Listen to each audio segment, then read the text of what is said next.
Everyone. First of all, it's good to see everybody here. Prior to today's work session, we are convening an emergency session of the County Council. Is there a motion to convene an emergency session? I'll make the motion.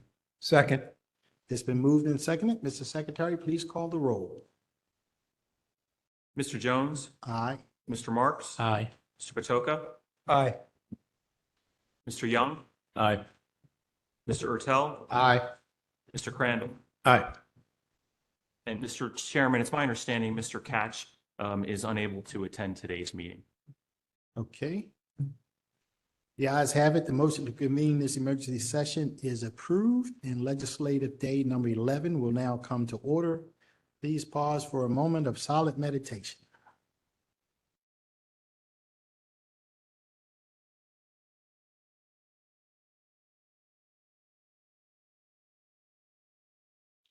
I'll now call upon Councilman Patoka to lead us in the Pledge of Allegiance.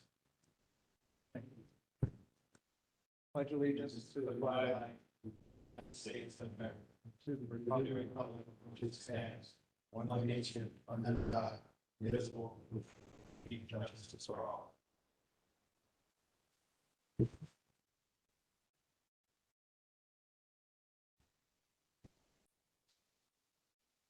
Mr. Secretary, we will now move to miscellaneous business. The first item, please. Mr. Chairman, the first item under miscellaneous business for this emergency session is Resolution 15-23. This resolution is sponsored by Councilman Marks. The resolution would authorize the revocation of approval of a resolution and PUD application for the BC Middle River Park. This is for introduction only this afternoon. Thank you. Are there any questions or comments? Mr. Chairman, Yes. Councilman. first, I thank my colleagues for their support of conducting this emergency session. I do appreciate it. And with the introduction of Resolution 1523, I will be withdrawing Resolution 1223. Thank you. Thank you very much.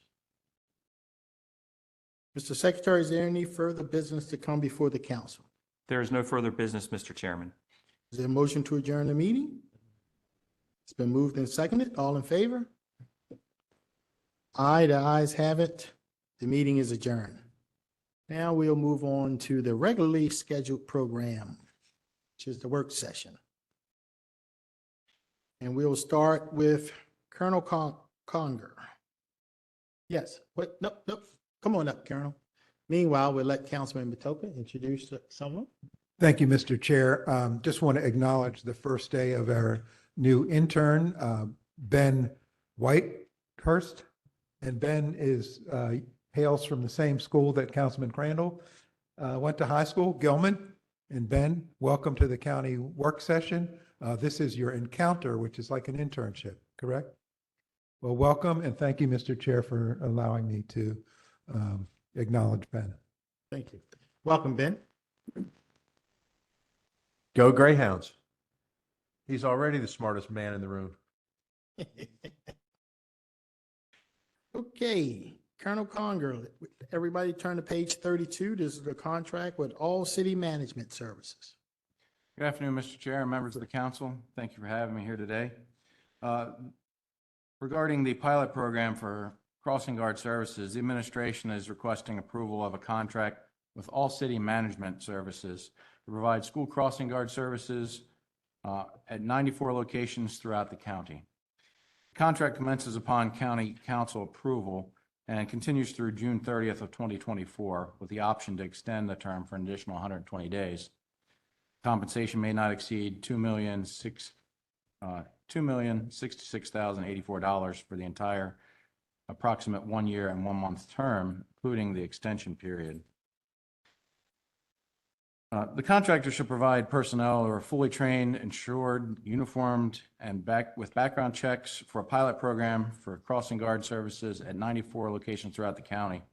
Now, historically, the police department has provided civilian personnel to perform school crossing guard services to county schools. But in the event of a call out, sworn police officers are tasked with covering the crosswalk locations to provide safe crossings for students, thereby pulling sworn officers away from their regular duties. Contracting with All City Management Services will fill this gap with fully trained crossing guards who have been vetted through the contractor's hiring and background check process. Pilot program will allow the police department to evaluate whether contracting for these services is more cost-effective than constantly trying to find sworn officers to cover crosswalk locations. To date, a pilot program for these services has not been attempted. The contractor was selected non-competitively under Section 902F of the county charter based upon previous experience with serving a number of municipalities in the country. Colonel Conger, any questions or comments from the members? I guess I'll start. I understand that it's a pain for a sworn police officer to go into crossing guard status. But I would imagine you can use the same term, the same idea to say that maybe police officers maybe shouldn't be in schools. But I've always supported, police officers being in schools because I can't think of anybody more vulnerable and more that we owe more protection to than our children. So now as it relates to being a crossing guard, when crossing guards are not there, can you tell me what is more important than protecting the kids so they don't get hit by a car? Yeah, Mr. Chair, I couldn't agree with you more. This is a very important mission that the police department fulfills and has fulfilled as long as I can remember. Obviously, everyone here is aware of the challenges we have with workforce recruiting and retention. There are certainly challenges for us in the police department, and that's not unique. The workforces all over the place are facing those same challenges. At our full strength for school crossing guards, we would be able to fulfill this with minimal drain of our patrol resources. But currently with 94 posts, I mean, that's a significant number of police officers pulled off the road from patrol duties at the same time. And we do that because of our commitment to that mission. But at the same time, if we can secure a service that provides the same level of protection, same level of safety for our students on their way to and from school, and continue to have our patrol officers remain in service on their primary function, that would be in everyone's best interest. Okay, so how many crossing guards do we employ now? 247. What happens to that 247 when we hire this contractor? Well, that is our authorized number. That is not the actual, I'm sorry, that's not the current strength number. Okay. Currently, I believe we're at 208. What happens to the 208 when we hire this contractor? That number is, it rises and falls throughout the year. Typically over the summertime, we usually see that number fall, natural attrition from employment. So under this plan, we would not be removing any employees from their positions. This is strictly to cover the gap in positions that we need to cover where we have vacancies. Okay, so how many hours does a crossing guard work today? So typically we plan for 1 hour post in the morning and the afternoon. However, we've been very creative with ways to try to make sure we maintain coverage of these sites and maximize our resources. So we frequently use a crossing guard for more than one post, and they will have additional hours worked plus their travel between sites. 4 hours, say 2 in the morning, 2 in the afternoon? Some will stay at 2 hours and some will work 4 hours. Okay, because I'm just looking for myself, and I mean, this is an argument that we've had over the years. And I'm going to say that if we're going to spend $2 million for 94 locations, that's $21,000 per location. You mean to tell me that the people we have and the people we can't get someone to cover 5 hours or 4 hours for a day for $21,000? I mean, I think the hourly rate is pretty high. I guess my point is we've been through this plenty of times. And to make a long story short, without going through all the math and losing somebody, why don't we take the $2 million and give it to the existing crossing guards and ask for additional people to come out and work? Because the money we're going to pay a contractor that money's going to go to the contractor. It's not going to go to the person standing on the corner directing the traffic, keeping the kids safe. So why don't we take the money and increase the salaries of the crossing guards until we get a waiting list of people who want to be crossing guards? I don't believe that we don't have enough smart people in the police department to manage the crossing guards. And I don't believe that it's such a big task that we need to hire an outside contractor. Because what happens is the workers don't get the money. Someone else get the money. Where is this company from anyway? All City Management, I believe they're from the Midwest, but they do provide services here in Maryland also. So the money, the $2 million is going to the Midwest, and they'll send some crumbs back here for people to work the streets and watch the kids cross the street and protect them. Well, Mr. Chair, we are also at the same time investing in the workforce. So in the work session we had, I guess yesterday for the police department's annual budget, we have included a raise, Right. a significant restructuring of the wage and hours for the internal school crossing guards. And we're really looking at this as an opportunity to compare the two, right? So this is a 1-year operation where we'll be able to compare the performance of those services with similarly structured services within the department. And then we could determine what's the best route forward for Baltimore County in the long term through that Well, comparison. That's why I'm here to give you some help. I can tell you now, save you a lot of trouble. The best step forward is to pay the crossing guards we have more. I see the salary went up to what, $21,000, $21. 22. 22, make it $32 and see if we have a problem filling the spot. I guarantee you, I can do the math right here. We made, what do you say, 247? Let's see here, 247 crossing guards. Let's give them the benefit of the doubt times 4 hours a day. I'm not even going to get into holidays times. I'm going to give them every day of the year, 365. Now we're at 360,000 hours. Let me see here, $2 million divided by 360 hours, $555 an hour. That's me counting full strength every day of the year, 4 hours, $555 an hour. So I can tell you right now, I can save you a lot of trouble. It's a lot cheaper to give these folks a raise of $32 an hour, and we could probably fill those spots.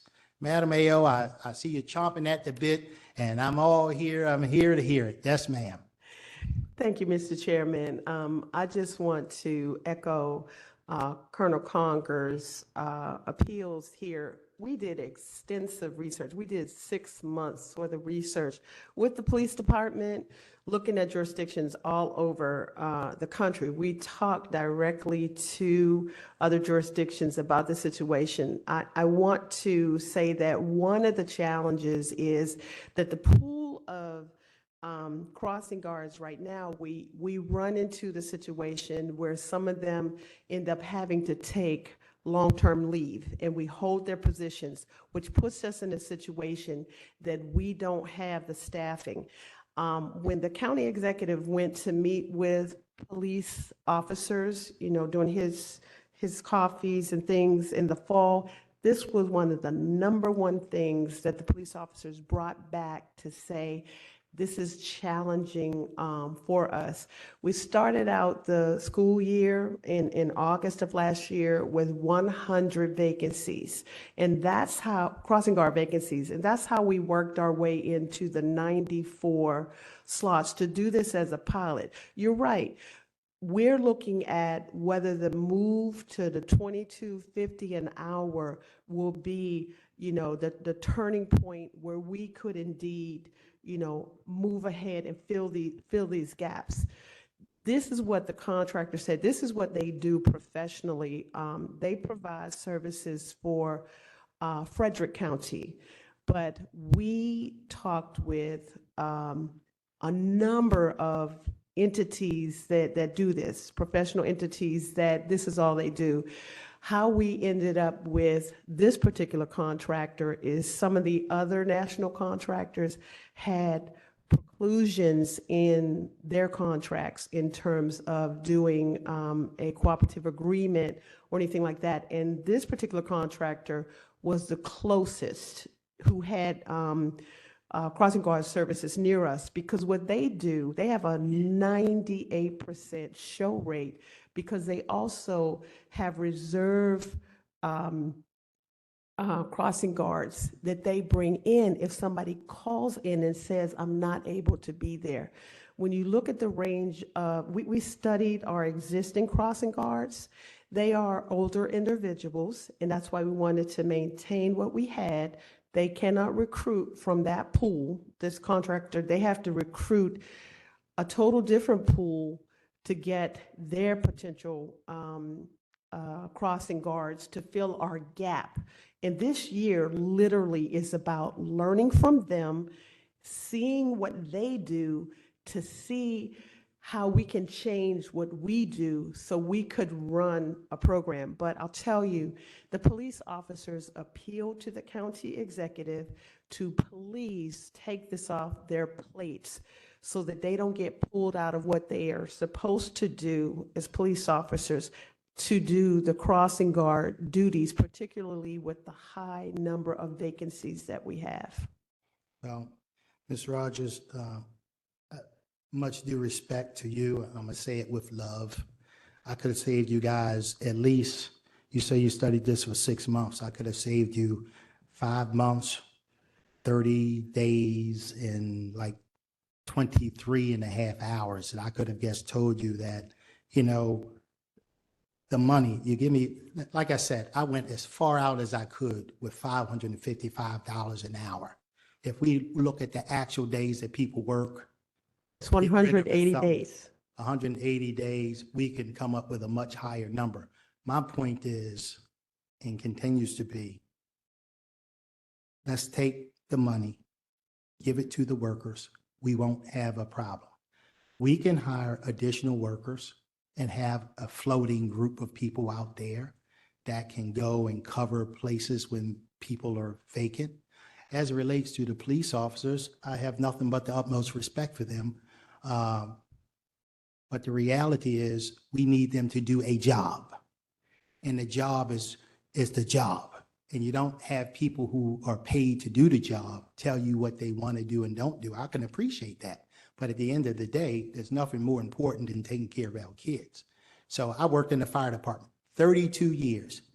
Go to every firefighter. You want to ride the ambulance? I don't want to ride that gut bucket. I don't want to do it. I don't want to do it. But you know what? It's the number one service that people call for, EMS. And it's not up to them to decide whether they want to do it or not. Firefighter, you got to do it. Get on the ambulance, provide the service to the public, because that's what they want. My only point is, it's a lot of money. And I think what we should be doing is paying the crossing guards more so that we fix the problem. I mean, we've given $10,000 bonus to hire more police officers. We're raising salaries. We're raising salaries for teachers, and we're raising salaries for the crossing guards. Let's make it even more so that we don't have this problem and still not get the $2 million. All right, I'm beating a dead horse. I'm done. Any questions or comments from the members? I have Yes. one question, Chair. Yes.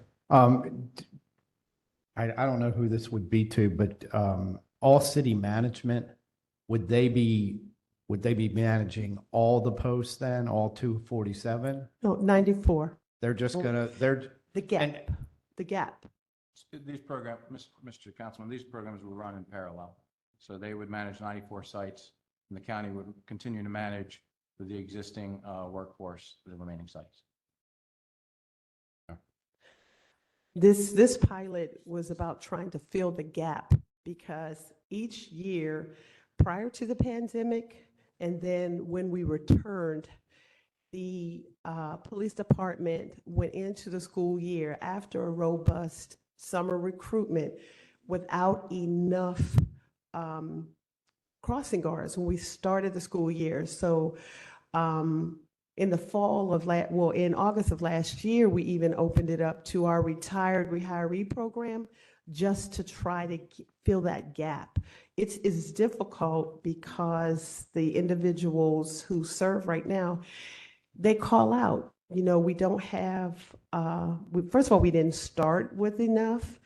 And then the existing workforce, given their age, and I've looked at all the demographics on the existing workforce for the crossing guards. They're older individuals, and they're going to call out. So we are left without a backup system. And so other jurisdictions across the country, we talked to Dallas, we talked to Fort Lauderdale, we talked to a number of major jurisdictions, Nevada, to see, okay, what did you guys do? Because a lot of jurisdictions have the same problem, you know, in their police departments, and this was what was recommended to us.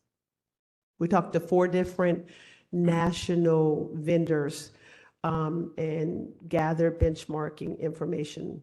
So that's where the salary came from. And then we agreed, Mr. Chairman, that we would parallel what they were doing with the salary to see if that will help us recruit on our side, because we're clearly going to, that 208, we're clearly going to lose some people. So offering the 2250 in parallel is we're trying to see if we can mirror what they do. But we're paying for what they're doing. $13, $22 of the actual rate goes to the crossing guards. $13 per crossing guard, if you will, is the administrative fee. So if you back out the $13 per, the unit cost for each of the crossing guards, the projected number of crossing guards, they guarantee their folks the 2250. That's how we came up with our 2250 for our existing crossing guards. The admin fee is what would be the difference. The admin fee is $13 per site. I have another question. So one of these guards gets hit. Said once So again. we've had guards who've been hit. We've had guards that have been killed. Whose insurance is covering that? They manage their program. They manage programs all over the country. Okay, so it's their workers. They're We're- workers. We're out of the injury business. It's their program. Okay. It is their program. Councilman Brandon? I was going to interrupt you, Mr. Chair, but you were on a roll. Thank you. But I No think, ball rolls down here. I think this begs a question, though. And maybe it's a dumb question, but sometimes dumb questions are the best questions. Why is city management, why can they find crossing guards, but we can't hire crossing guards? I'm not quite getting that, because we're not hiring out-of-state crossing guards. People aren't commuting from other states. Correct, they're not. They're local people. So, what's the problem here? So we're outsourcing something that, as the chairman said, we should just be hiring our own people, right? So I don't quite, there's a disconnect here. Sort of, it reminds me of, I don't want to bring it up, but it reminds me of, what is it, auto return or whatever that thing is that we all can't stand? Towing. Yeah. Towing. Never Yeah, get a chance. sorry I even brought it Never up. get a chance to reevaluate that. Right. Well, no, we didn't. Sorry I even brought it up, but we all hate that. We don't understand it, but it exists. But yeah, I'm just wondering, like, what's the disconnect here? Why can city management hire people, but Baltimore County cannot in the same area? Well, we wanted to learn from them because they have a show rate and a retention rate, and this is what they do exclusively. So this has gone on for a number of years, and we start the school year, before the pandemic. This is something that the police department shared with the administration, that it was a challenge. I can't say what they do differently than what we do, but that's one of the things we're trying to learn to determine whether, just from this pilot, whether or not we can be as successful as them in terms of how they do what they do. That's a part of what Colonel Conger and the team want to determine, because I Are there- can't say what they But, do. I mean, it has to, I mean, I can understand trying to study something and getting best practices. But, hiring people is a matter of salary, bennies, and working conditions. Working conditions aren't going to change. So are the salaries and benefits that this private company is offering, are they better than what Baltimore County is able to offer? What we've offered heretofore, yes. We just moved to $15 an hour Right. last year. Before that was $13.50. Yeah. So clearly we were out of sync, because you can work at McDonald's or any fast food for $20 an hour, especially for retirees, and get a meal. But at the end of the day, we're trying to resolve this issue. When we got the feedback from the police personnel, we know how many police officers were down. So I think it's just a convergence of a lot of things. This is something that the police department talked with us about for a number of years. And we took the bull by the horns when we were stuck last August with 100 vacancies, that they could not fill, and school was getting ready to start. So that's why we Yeah. said we're going to do research and see what other people around. And I recognize, I'm sorry, Colonel, go ahead. Councilman, I just want to say that one of the important reasons why we've described this as a one-year pilot program is because we're filling an immediate gap need. And then we have the opportunity to learn from it. At halfway through the next school year, we plan to reevaluate this so that we can determine what is the internal show-up rate, staffing and show-up rate? How does that compare to what the contractor provides? Because as you're pointing out, when we change the working conditions for our staff, we may be able to improve our show-up rate to the same level, in which case we would then discontinue this for future periods. Yeah, well, I do recognize they're trying to solve a problem, and I think Madam CAO has a point. I mean, I remember, this was an issue when I first came to the council almost 9 years ago.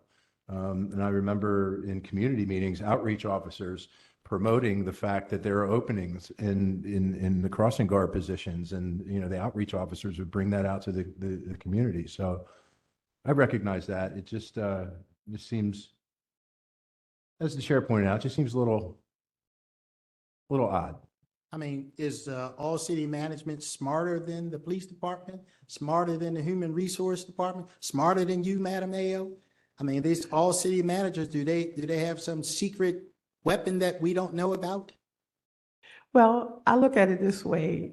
When niche kinds of services are provided and people do something really well because that's what they do, they have some kind of business process that is certainly getting the job done for other jurisdictions across the country. And I was personally in these meetings talking to colleagues from across the country to say, well, tell me what's different. If you had to make this decision again, would you still make it? Because they're paying the same rate. We had to, go with what they stated to us is the rate, that they could not do it for less than the rate because they know what their formula is. But every jurisdiction that we talked to at least 6 different jurisdictions across the country, from California, Texas, Florida, Frederick County, they all said if they had to make the decision again, they would. Well, I can, hey. No, I was just saying, I would recommend that we try paying the crossing guards $32 an hour and see what happens. Or maybe even giving them a bonus of $2,000 or $3,000 for signing up and see what happens. At least the money will be going in the pockets, in the hands of people who are doing this service here in Baltimore County, and not someone who is managing this from the Midwest. And to be quite frank, it's sort of embarrassing to me. I would think it would be embarrassing to everybody to think that all city managers are somehow so smart that they could do something that we can't with our money. They're not doing it with their money. We're going to give them $2 million to do a job. I'm looking at $5,000 per location. And I'm guess, was it competitively bidded? In their original bid, it was. We did a 902F approach because the other national vendors that we talked to had restrictions with respect to whether we could do a cooperative agreement or not. And because All City had a jurisdiction near us, which is Frederick, contracted out, that we felt more comfortable with having them here, having someone who was more local to us. And secondly, they hire all of the operations folks, they hire locally. So it's not that it's being managed out of the Midwest, that's where their corporate headquarters are. But the folks who are the supervisors, the folks who manage and ensure the show rate, and see, that's what I was looking at. What's your show rate?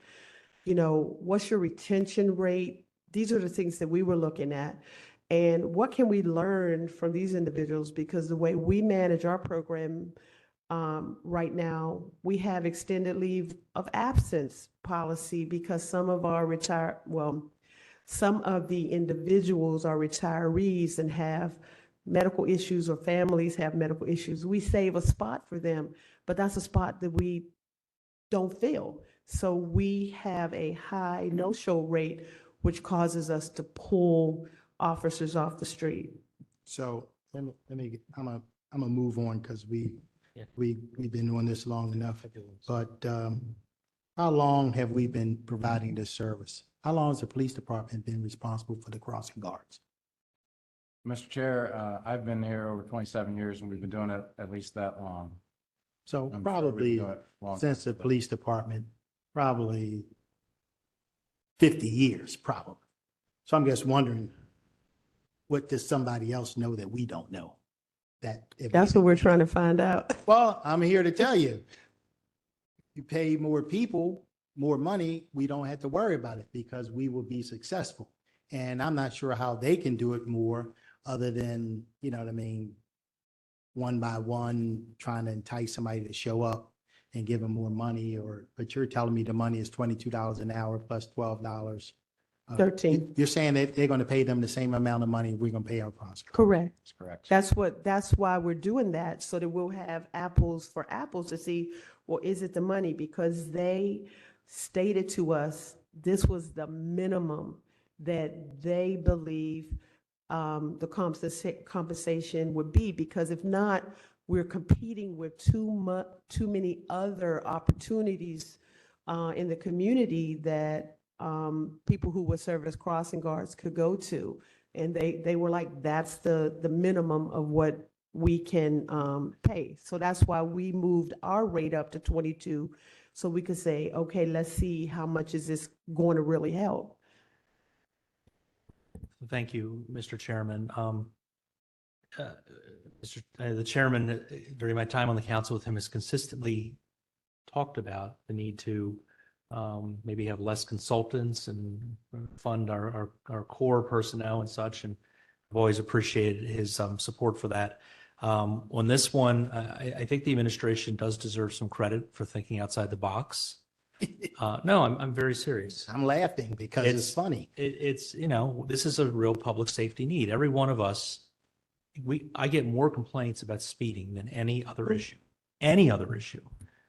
And, we all try to get roads with calming devices and they frequently don't qualify, or there's not public support for speed bumps. We have to do something.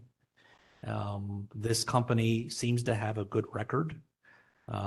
They've been in operation since 1985. That's 37 years or so, 38 years. They worked with 200 cities in California, and now they're national. So I just have a couple questions for Colonel Conger and for Madam CAO. Colonel Conger, going back to what the chairman raised, what have we done to recruit more people? Have we done some of these things? Yeah, absolutely, sir. First of all, we did raise the wages this past year from where they have been historically. In recruiting efforts, we've reached out to community groups, senior centers, The election judges is a good group of civilly minded, service-minded folks. And we've seen some improvements from that. We did make significant progress over the course of this year with closing the gap, which is why we're able to come in with a proposal for only 94 posts instead of the larger number. We've included the school crossing guard recruiting efforts at all of our other recruiting efforts. So when you see our recruiting officers out there, you will also sometimes see the crossing guards at the same events, recruiting people in person, et cetera. Right. Okay. And this past year, we sent out a major blast through OBF to our retirees because we were in an emergency situation with 100 vacancies, and you add that to the call-out rate, we got 5. We got 5 retirees who came forward. Okay. I'm assuming these guards will be, have vests, identification, and I'm assuming there will have to be some sort of public relations campaign. I mean, parents are going to see this personnel, not police officers or, no one wearing police colors. And they're going to wonder who these people are. So we will need a sort of public education campaign. Yes, sir. Okay. Assuming this moves forward, we will make sure that we're sharing that information with the public, setting expectations so they know that these folks are there for safety and that they've been properly vetted. They're going to be subjected to the same background requirements as what we do for our internal staff. Okay. And you'll be able to share with the council where they'll be placed, locations where they'll be placed. Can you do that? Yes. In case we get questions. And I think the other thing that's interesting, it's a pilot program. It's 1 year. So it will come back. And unlike all the auto return, that's Randall, it will come back to us. So we can evaluate the effectiveness. I understand your concerns, Mr. Chairman. And again, I applaud for you always raising this issue. I do think here, though, I think the administration is trying to solve a problem and willing to. I think the administration's trying to solve a problem too. I just think the administration is throwing the money in the wrong direction. Don't throw it at a company in the Midwest. Throw the money at the crossing guards here doing the work. Don't throw the money at the folks in the Midwest. Throw the money to the citizens of Baltimore County and ask them, do they want to step up for $32 an hour to be a crossing guard? I think we fixed our problem yesterday. But instead, we're going to wait a whole year to see how smart this other company is and how can they do something that we can't do. While, I mean, I could do it. If you give me $2 million, I'll do it. But I'll do it. don't you think that? I'll fill everyone. And when somebody doesn't show up, I'll call them up and say, oh, you're sick today? I tell you what, I'll give you an extra $200 to come in today. Oh, I feel much better. I bet you do. Come on to work. Or you hire extra people and have floaters that you move them around. And if every now and then you have an overage, you have 2 crossing guards in one street, so be it. But tomorrow, when one of them calls out sick, you got an extra. Don't you think the other jurisdictions have also tried that too? I don't know what they tried. But Councilmember Mark, back to, I don't really care. I understand the concerns. I get it. I get it. I get it. I try to support the police wherever I can. And I know exactly where you're going, but on the other hand, the academic year is the next academic year is going to be here before you know it. yep. I bet you I can fix the police problem too. What? I tell you what, if a crossing guard calls out and you have to cover the crossing guard duty, we're going to pay you an extra $32 an hour while you do that. And I bet you those complaints go away. When a crossing guard doesn't show up for duty and you have to do it for that hour, we're going to give you $32 more an hour. Mr. Chair, it's not really about a complaint from the police officers. It's about taking them away from their primary duty. I understand. I could list occasions for you where we've had critical incidents that have occurred at about the same time that we have to staff hundreds of hours of school crossing details across the county. On September 20th, we had a critical incident that affected both Woodlawn and Parkville at the same time, and it ran right through the school dismissal in the afternoon. A disrupted school dismissal at that because of the incident itself.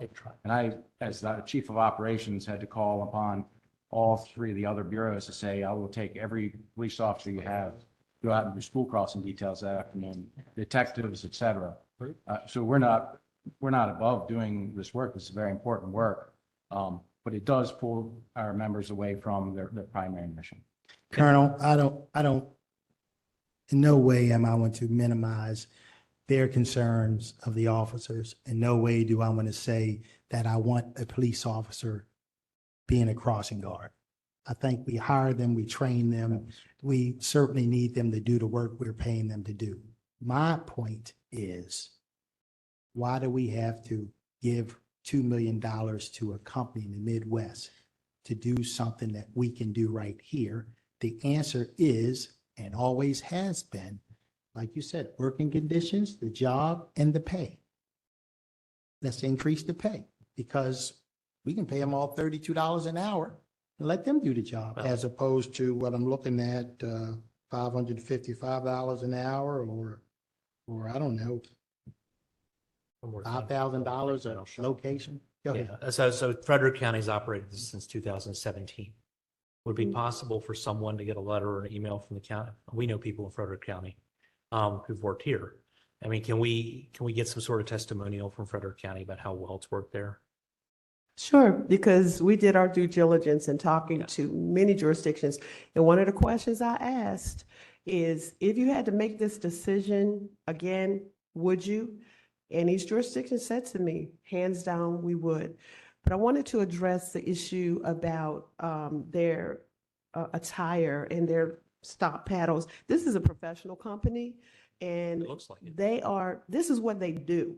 You know, I want you to understand, this is what they do. They have perfected their skills and their craft. Well, I don't think they would have been in business as long as they have. But the other thing is, police officers who serve as crossing guards, because there's a couple of schools in my community that I have had the police officers there. But in most instances, our regular crossing guards wear the same things that these individuals would wear. So it's not Yeah. that they would look different, because they have their vests, their safety vests, and their stop paddle, just like other crossing guards, our crossing guards were. The anomaly is when a police officer has to be out there. Right. It reminds me of business improvement districts, which we don't have any of those, but Baltimore City has some, New York City has a ton, and it's exactly the same principle. These may not be government employees with all the benefits, but they contract out to these people and they provide a public service. It's the same principle. But we get it. I mean, Yeah. Mr. Chair, you know, you and I have had this conversation late one night in my office, but I still have to put forward the efforts that we've tried to make to resolve a problem, you know, something that has plagued the department for quite some time. And when people bring problems to me, you know, I try to solve them. So we understand your position. All right, I'll guess, Chair, I have one yeah, go right ahead. just side comment.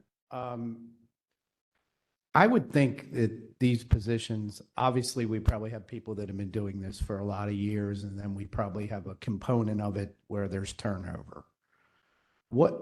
How much of this may have to do with our onboarding process in Baltimore County? So if you lose somebody and you hire a guard today, how long does it take before we can actually put them in a crosswalk? I have to defer to the department because they onboard their staff. Because that might be one of the differences, is that they're going to be a lot more efficient, potentially. Yes, sir. Yeah, it's several weeks of onboarding, because we are very thorough with our background checks, checking with Department of Social Services as well for any history they have with juveniles or anything like that. So it is very thorough. A drug screen, those kind of things. We want to make sure we're hiring the right people. And this company would do the same? Yes. But quicker, potentially. I don't know what the length of their onboarding process is, sir. But they do the I'm same. just saying, if we're hiring people and it's 4 or 5 weeks before we even put them in the crosswalk, you don't have much of a school year. So if we're burning 5 weeks because we're goofing around. That's why we're trying to start before the end of the school year. So when I look at the contract, it says 22 paid days off. Is that the holidays that our folks get also? Say it once, say it again. And I'm looking at the contract, it says each guard will receive 22 paid days off. Is Mhm. that the holidays? Is that right? That would be a part of their holidays too, within the school year, because remember, you have the Christmas break period, those are days off. And then you have periodic days when schools are closed. It mirrors that, and then I'm sure there's a couple personal days there. But I mean, our crossing guards get that also. Our crossing guards are paid for holidays as well. Okay. Okay. Any additional questions or comments from the members? All right, thank you very much. Just that I think that Colonel Conger probably wishes that he asked Major Brown to testify today instead of him taking that stand. There's no problem, sir. This is a very, very important issue for us, and we just want to find the right way forward. And Colonel Conger and I became best friends working on this one. And I want to thank him for all of his due diligence, however it turns out, but it shows definitely his compassion and passion for making sure that our kids are safe. And Chairman Jones, you know, that's the number one priority for us at the end of the day. Absolutely. And I think we all want the same thing in terms of doing what's right for the children and doing what's right to maximize our use of our police officers. I think we all want the same thing, just a matter of how to go about it. And I'm going to go out and talk to all the crossing guards and tell them all to join the FOP and get some representation and then see if we can sub their jobs out. Any additional questions or comments? All right, thank you very much. Thank you, Colonel. Thank you. It's always a pleasure. All right, let's go to, man, that was long. Page 22, Rhoda Benjamin, Director of Office of Human Resources. Oh, yeah. Oh, she's not here. Okay. Oh, yeah. I saw her leave the room a couple of minutes ago.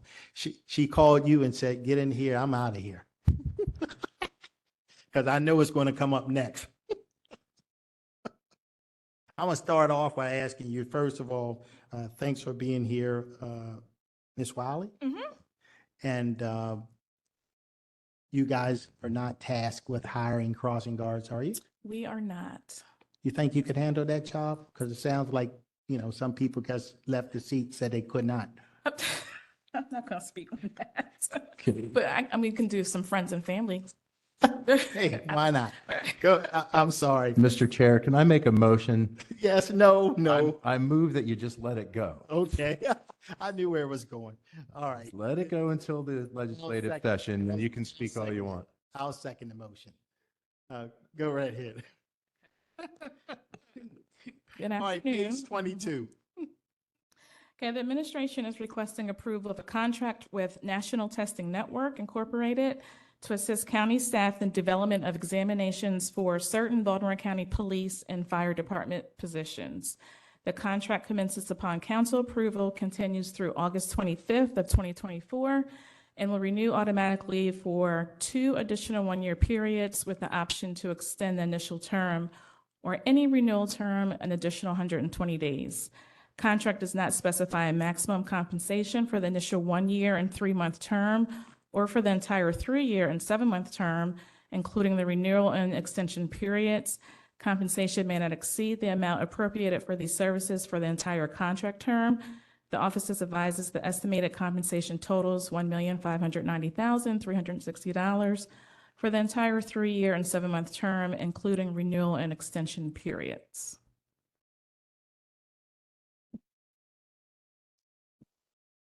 So, real simple question. I'm sorry, I'm on a roll today. This company will produce certified tests, I'm assuming. Correct. Is that what they do? For promotional and entry-level exams. So they don't actually do it. They just write it They and create validate it and show that it's going to meet court, Absolutely. hopefully a court challenge. Hopefully, we hope. Right. Okay. Okay, any questions or comments from the members?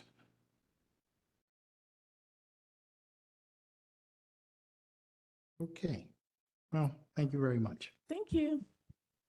How many people work in personnel? Yeah. Okay. All right, thank you very much. We gave them some additional help since they serve all 10,000 of us. Right, sounds like they need some more help. At least $1.5 million we can help them. I'm sorry. All right, all right, all right. We're moving on. Page 19, Dr. Jennifer Lynch.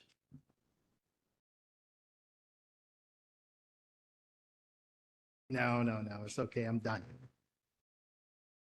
I'm done. It's like, it's like certain amount of pressure builds up, you just gotta blow it off and then you come back down. Okay, go ahead. All right, wonderful.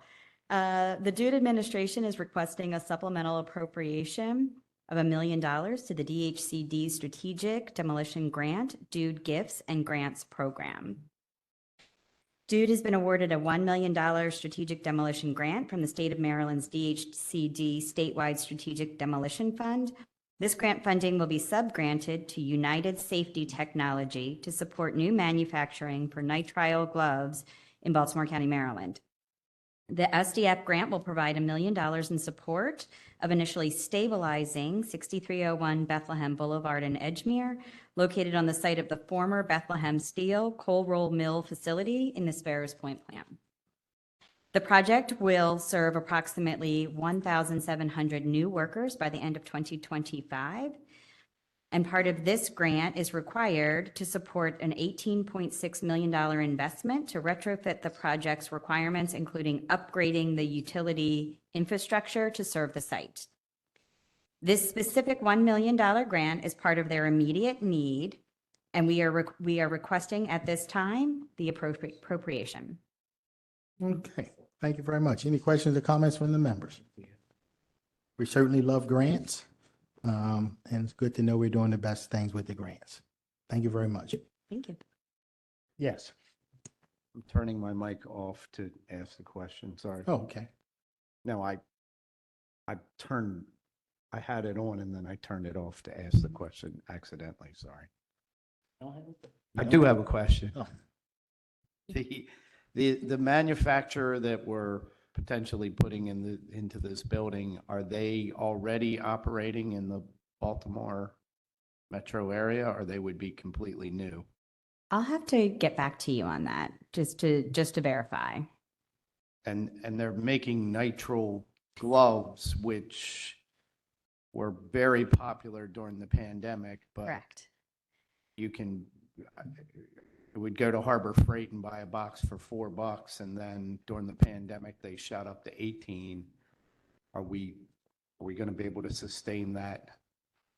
I think what we're really excited about here is that we saw in the pandemic the need for US-based glove manufacturing. Right now, over 50% of gloves, of these nitrile gloves, are manufactured in Malaysia and China.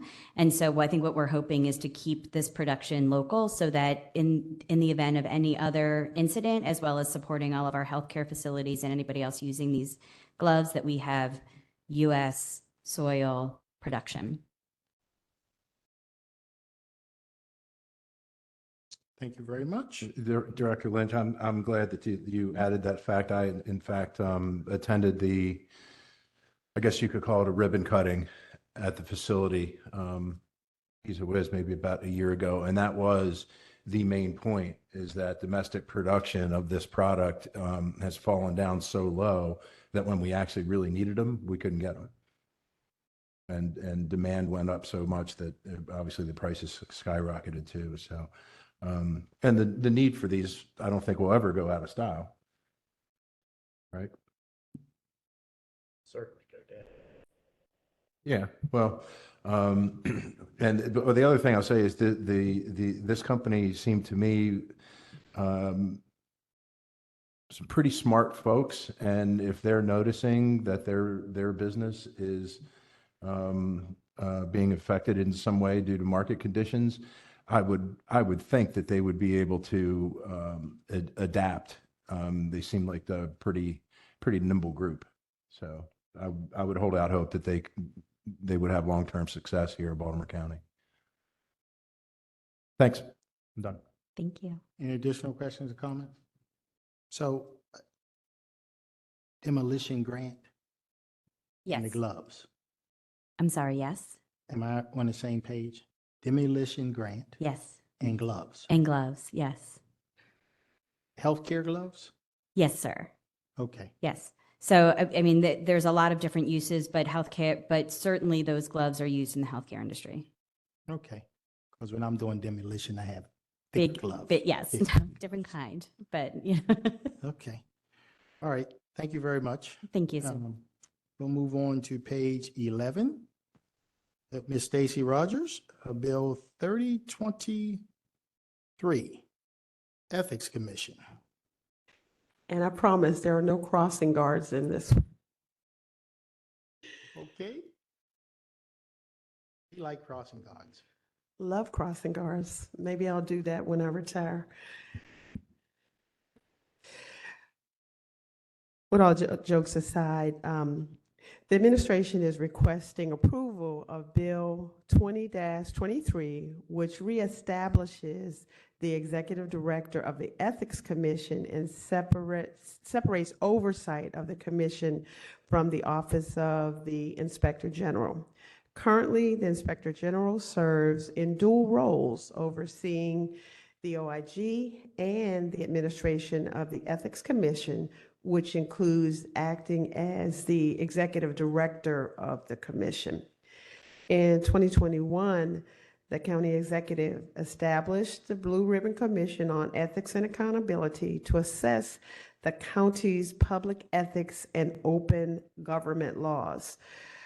A part of that activity was to assess whether or not the Ethics Commission and the OIG's office should remain as one.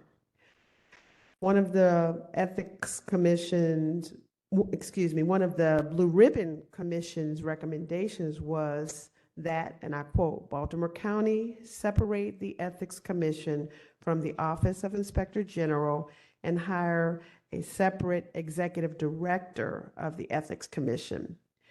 This legislation is a step in implementing that critical recommendation of the Blue Ribbon Commission and will ensure that the Ethics Commission is staffed and managed to be able to carry out the critical functions within our government. These include overseeing the annual financial disclosure submission, issuing ethics opinions on important issues, and managing lobbying registration and training. The executive director of the Ethics Commission must meet the requirements to be a member of the commission and be an attorney licensed to practice law in the state of Maryland and in good standing with the state Supreme Court. The Office of Law's FY24 budget includes the executive director position. Fiscal impact of this legislation is $145,224 in salary plus fringe benefits. I'm happy to answer any questions that you may have. Any questions or comments from the members? Okay. Ms. Rogers, sounds like a good idea to me, separating those two positions so that the lines don't get crossed, so that the clear delineation between an Inspector General investigation and an ethics complaint. Yes, sir. Okay, move right along to page 13, Bill 31-23. Yes. Bill 31-23 establishes a division of sustainability within the Department of Environmental Protection and Sustainability. The division will be headed by the Chief Sustainability Officer as a cross-departmental unit working towards its mission and coordination actions among county agencies to develop and advance plans, policies, and practices that address climate change. The division will direct implementation of county climate and resilience plans to reduce greenhouse gas emissions, promote energy efficiency and renewable energy use, and increase climate awareness and community-level resilience across the county. These imperative functions have been led by the Chief Sustainability Officer for the past 4 years. Codifying this division within DEPS and centralizing the work in this department will ensure that future administrations will maintain this crucial portfolio of work and expand on the county's sustainability goals in the future. This action will have no fiscal impact, and the 2024 budget proposal includes the roles shifted under the Department of Environmental Sustainability. I'm happy to answer any questions that you may have. Councilman Patoka. Thank you, Mr. Chair. Ms. Rogers, just a question on this. Why is I understand you want to codify this, Yes. and so that's why you're bringing it to the council. But is there precedent for this? Because it's not a new department, it's just a division in an existing department. So isn't it the director's prerogative to organize and manage a department as he or she sees fit? I know this, I'm not saying that I oppose this in any way, I'm just wondering why we're codifying it and limiting, to some degree, a director's prerogative in management. Councilmember Patoka, it is the case that the director and the administration has the ability to organize and structure government within an existing agency or department. But we just feel strongly that codifying this division within the department is a move to ensure long-term sustainability in terms of the functions, because now the sustainability officer is a countywide position that basically reports within the executive office, but ensuring that this is really incorporated into the agency now that we've been doing this for a while, incorporated into the agency where this work can be managed within the department is a plan that is in the best interest of the county. To change the director's position from, is it a division chief, or what would the director of this division be? A division director, division chief, division? The Chief Sustainability Officer would be then a part of it would be a part of EPS as opposed to a enterprise-wide position that is pretty much managed from the executive office level. This places it into the department. It seems to me that the department would have greater strength coming out of the executive office rather than being within a department. If you're going to coordinate and manage sustainability issues across departments, if it's buried in depths, that seems like it's going in the opposite direction. With all due respect, Councilmember, I don't tend to see it that way. As a matter of fact, DEP's name having sustainability at the end of it, is where this work literally belongs. And the work is done in the same way, that the way we manage in an integrated matrix management model, which is what this administration brought to the government structure and business processes.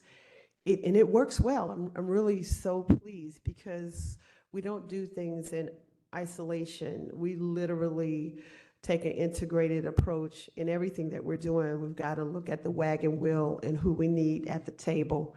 So we do believe that it makes sense at this time in the juncture to have the division stood up, where right now it is indeed the chief sustainability officer is a position that works with departments, but having this work led from the departmental level is in the best interest of the county, we believe.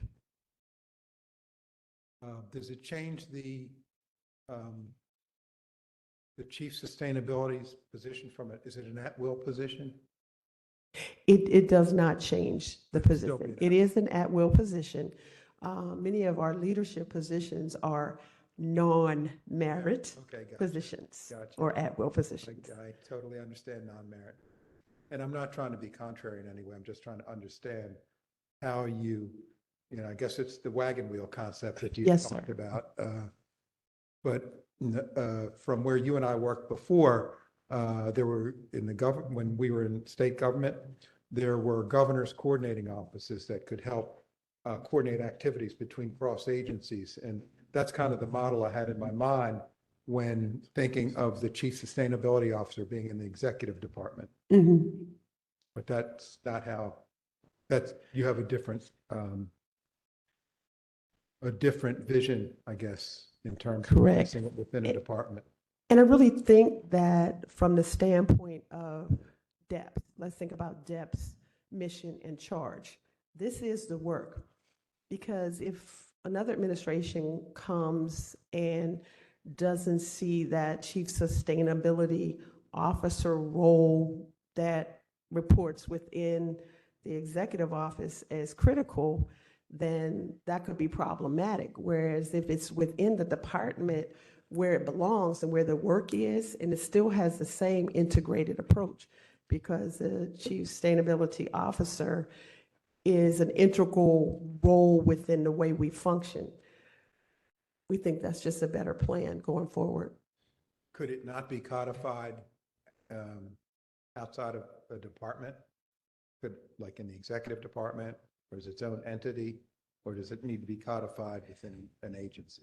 I think it would be a little bit odd to do it that way because sustainability is literally in the title of this department. Would the chief sustainability officer report to, who would that person report to? To The the director director. of DEPS? Yes. Okay.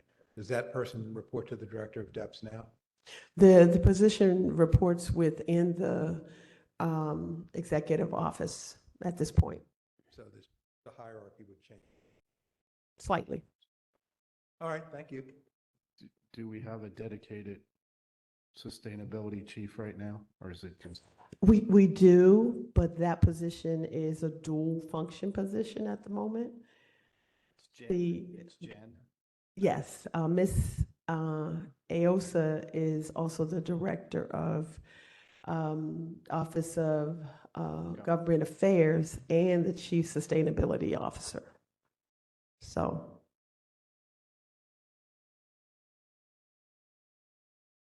Any additional questions or comments? Just one more, Mr. One more? So without getting into too much personnel, are we essentially adding would Ms. Iosa keep her chief legislative position? yes, That could be, because that was a separate position anyway. Sustainability She's officer. just continued to do this role. But there, that's what's no fiscal impact because the role that the FTE for the Chief Sustainability Officer has been vacant. I see. And because the director of the Office of Government Affairs is a separate position, but she just carried the functions, pretty much been doing two jobs, but not being paid two salaries. Gotcha. Okay, thank you. Thank you, Quite Mr. welcome. Chair. Thank you. While we're on that subject, Ms. Rogers, if I were to go back to 3023 with the Ethics Commission split, Yes, sir. so prior to the Inspector General, we had someone in charge of the Ethics Commission. Actually, my recollection is that we had a Executive Director? contractual person who carried out some of the functions, but when I went back to research that role, I could not find a definitive position description. What I found was a contract and some terms of a contract. So that person was only with the county for a very short period of time at the beginning, well, probably the 2019. I came in April. I think the contractual person was contracted with in July and remained until the she was not the inspector general at the time. She was the executive director. Okay. All right, so I guess we'll move to page 16, Office of Diversity, Equity, Inclusion. Mr. Bill Chairman. 3220. I'm sorry to interrupt. If I may, just to supplement what Madam Mayo said, you may remember the name Elaine Katz. Yes. She was the, I guess, sort of part-time director of the Ethics Commission. She worked on a contractual basis. Ms. Melkinson and I were just talking about it offline for quite a few years, right?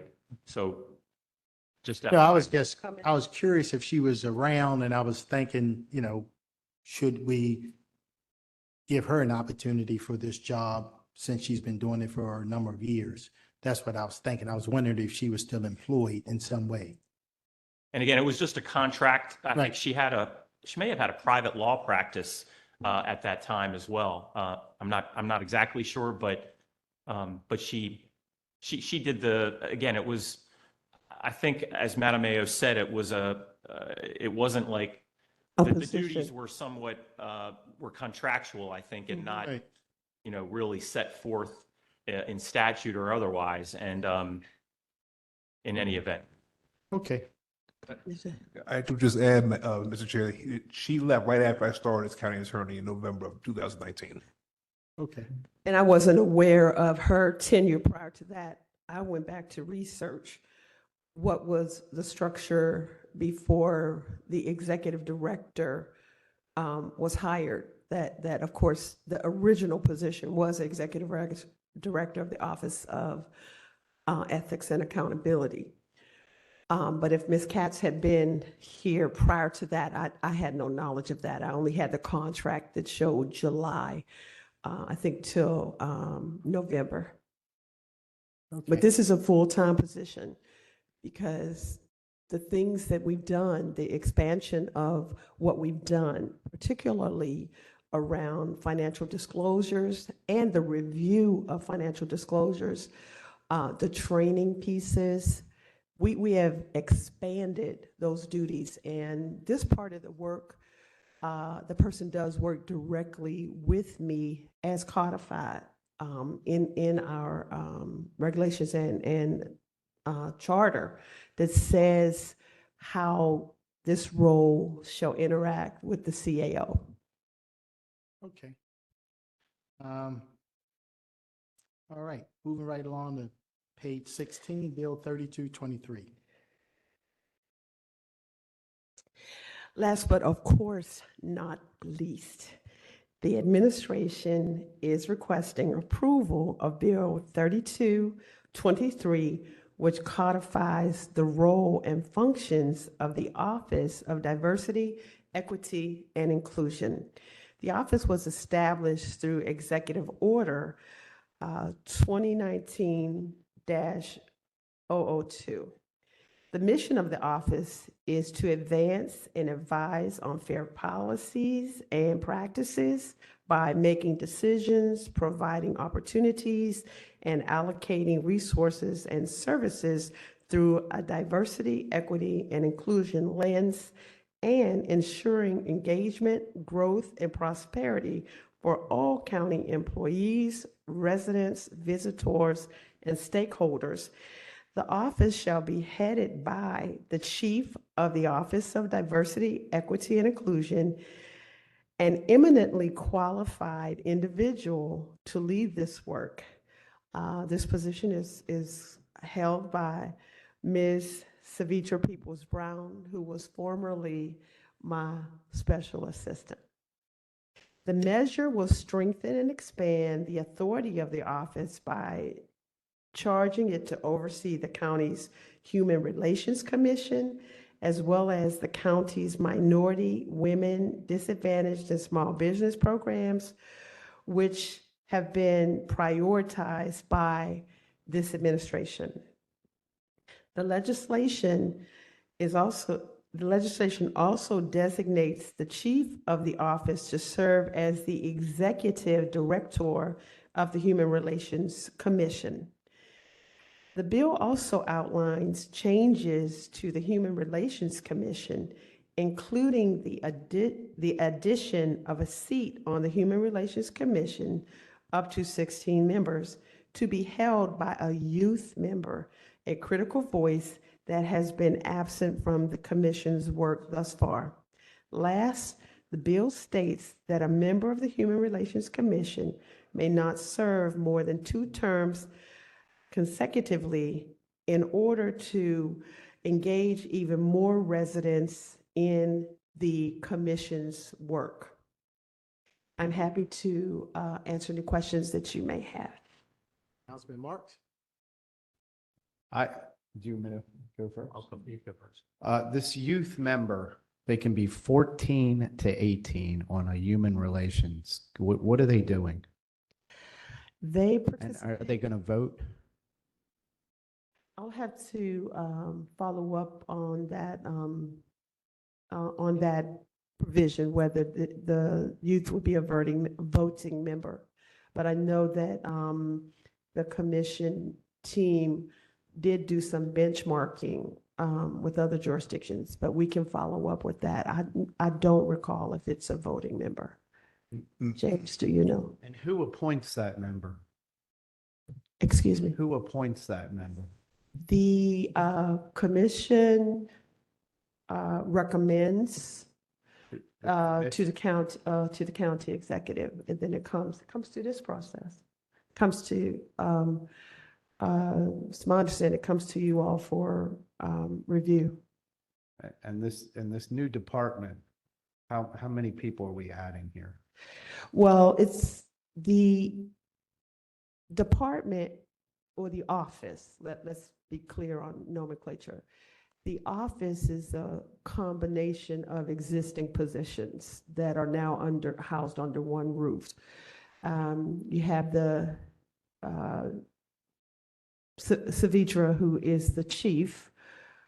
You have six staff on the small and minority business portfolio, and there's 2 members of the Ethics Commission side. I'll check those numbers, but these are existing positions. This operation already exists. This is just to codify it as an office, an official office, in legislation versus executive order. This office goes back to 2019. It was done through executive order. But what does it have to do with the Human Relations Board? Like, why are we changing that? What does this have to do with What the does it human? have to do? Yes, absolutely. What does it have to do with the Human Relations? From the outset of the executive order, the Human Relations Board was over in HHS, kind of, an odd organization out. And the nature of their work in general aligned with the type of work that the diversity, equity, and inclusion officer, the initial diversity, equity, and inclusion officer did. So that piece was brought under this portfolio.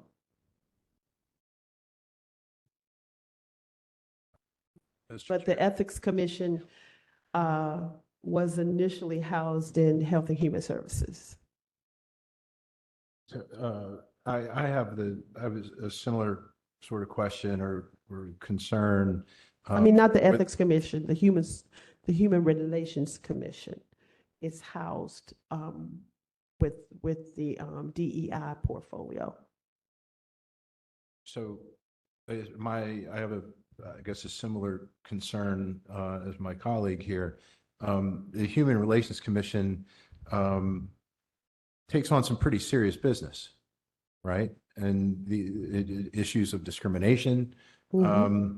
And, you know, I think that we have some very intelligent and thoughtful young people in Baltimore County. But to me, given the nature of that commission, shouldn't that be left to more experienced people with some sort of professional background in HR, in law, and some professional experience? I mean, I just find it,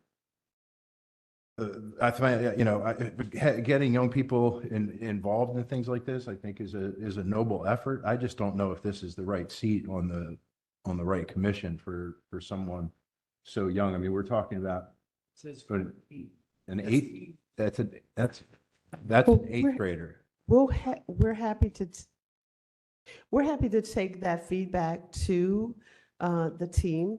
The team's position was that issues that impact youth, particularly from the community, that's why they wanted to have a youth representative. But so your concerns about the nature of the discussions that happen with the Human Relations Commission are duly noted. So I'm more than happy to take that back to the Human Relations Commission team, which, as I said, currently reports to the Chief of Diversity, Equity, and Inclusion already. This group already reports there because of the nature of the portfolio.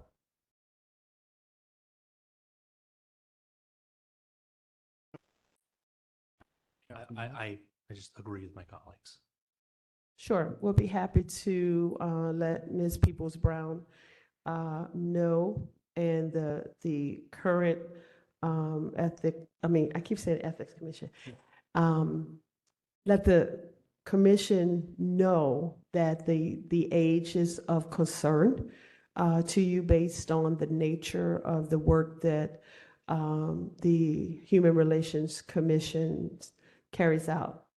I'm happy to take that information back to them. I think it's also maybe the extremes of the age too.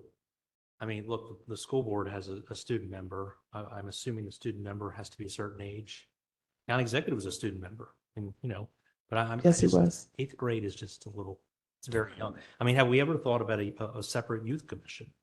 I think it's an intriguing idea. A youth commission.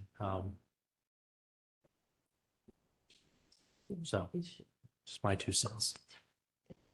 Can you? But as I said, we're happy to Can you take be that 14? back to the Can you be group. 14 and be a crossing guard?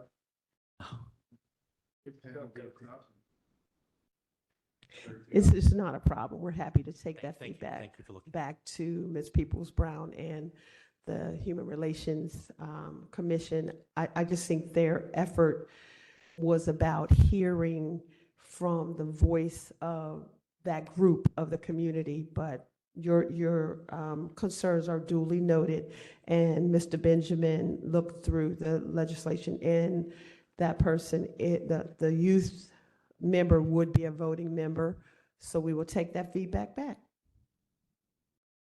I don't think they'll have a problem with that. Councilman Batok? Thank you, Mr. Chair.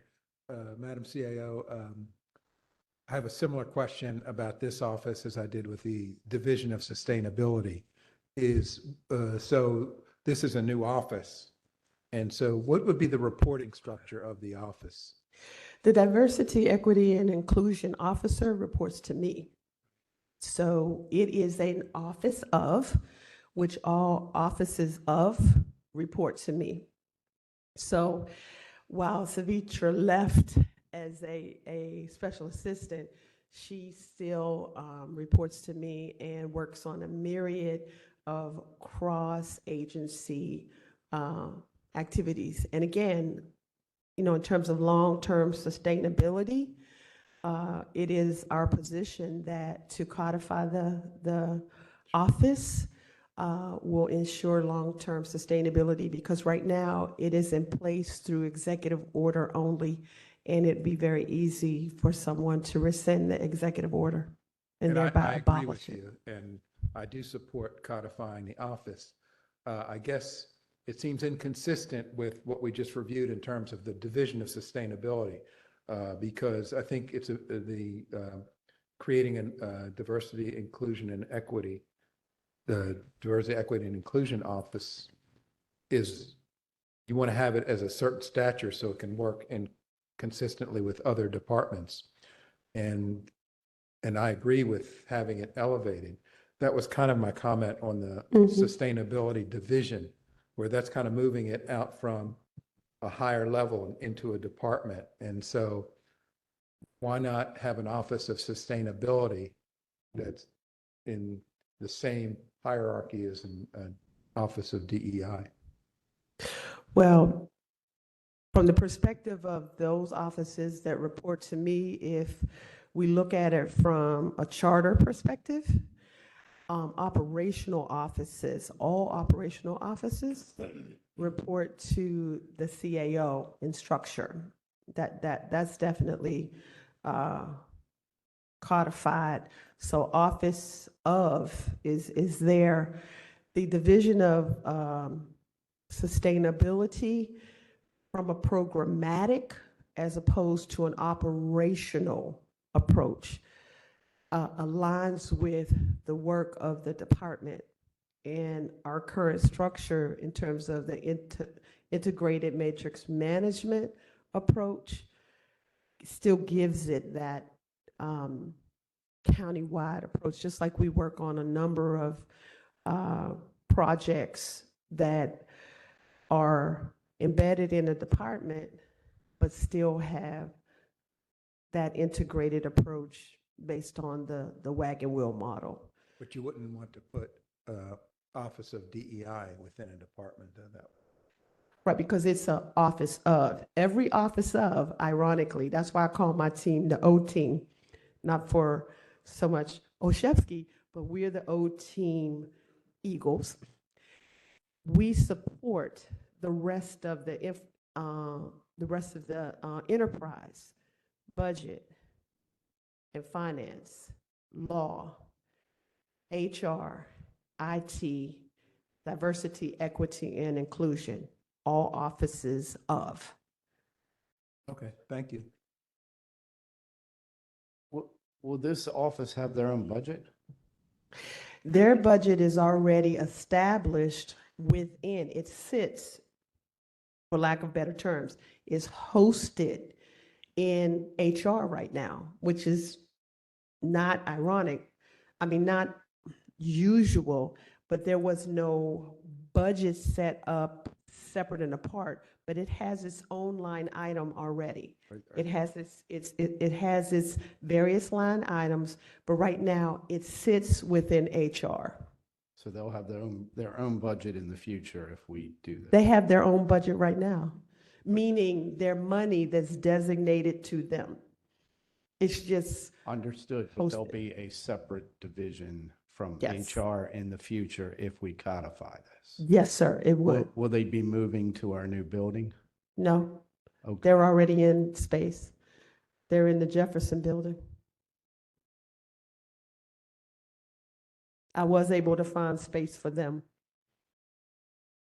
Right, no, they're nestled in the Jefferson Building. We were able to find space for them.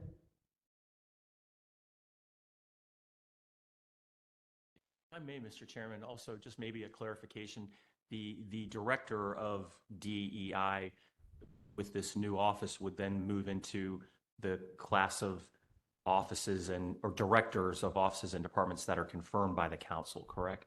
No, this is chief, it's not director. If you look at the legislation, it's chief.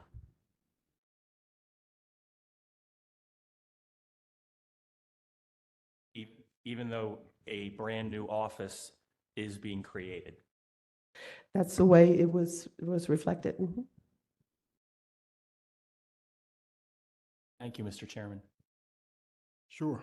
Any additional questions or comments? Nope. Moving right along. Page 39, Resolution 1423, Councilman Ertel.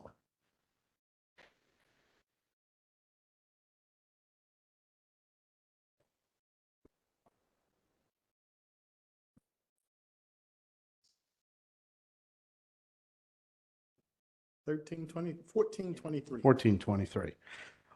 So one of the things that we've looked at recently, obviously, we're going to be adding a lot more electric vehicle charging stations around the county.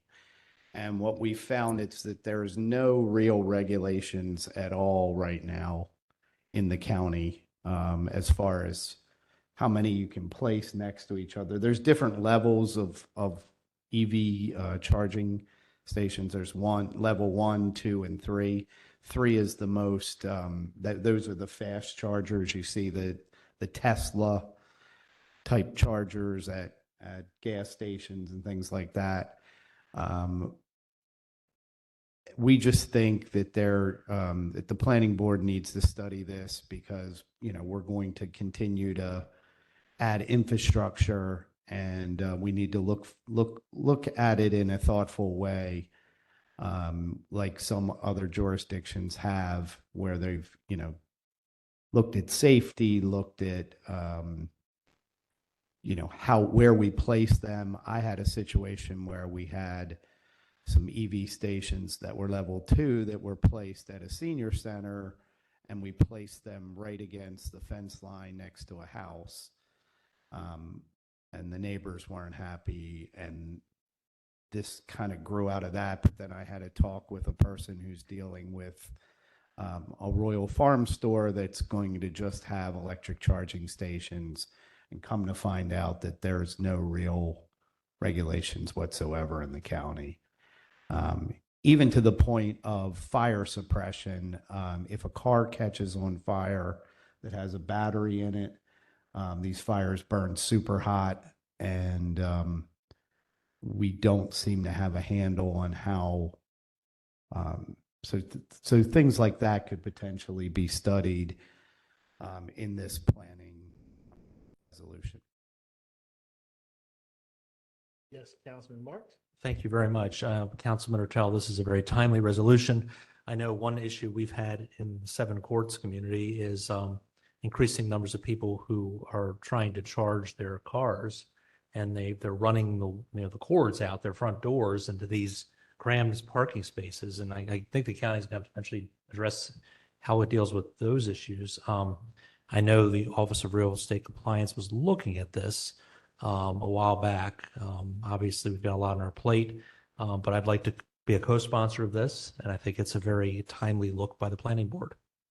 Thank you, Councilman Marks. Councilman Patoka? Thank you, Mr. Chair. I'd like to ask the secretary to add me as a co-sponsor as well. Thank you. Any additional questions or comments? Moving right along. Page 38, Resolution 1323. You would take this one, Chair, or? No. Do you go right want ahead, to? Councilman Ertel. So conversely, we've had some issues as of recently with short-term rentals. And once again, we're kind of behind the 8 ball on Verbo and Flipkey and what's the most common? The Airbnbs. I had a situation in one of my townhome communities, Lock Raven Village, where we had an out-of-town investor who bought a home, decided to change the zoning of the neighborhood to a party venue, and was renting the house out for weddings and all kinds of different parties. And it really tore this neighborhood apart in a short period of time. We have got to come up with some standards of how we deal with these properties. We can't, and a lot of times these are out of town investors who are buying homes in our area to rent them out as a business entity inside a neighborhood. So we'd really like the planning department to study this and ways that we can be more thoughtful in how we allow these rentals and whether we need to have rental registration on short-term rentals as well. There's no mechanism for an owner who doesn't basically, follow good best practices. There's no current rental registration. There is, but they can't. It's very limited in what they can do. Councilman Crandall? Thank you, Mr. Chair. Councilman Ertel, thank you for bringing this to light. You and I have had numerous discussions on this issue. We have a similar instance in the 7th District where a house is basically a weekend party house. And one of my constituents described it, and I think rightly so, that this is a weekend motel in the middle of a residential zone. And so the amount of trash that is created, that is picked up by Baltimore County trash haulers, they're operating a business in a residential zone.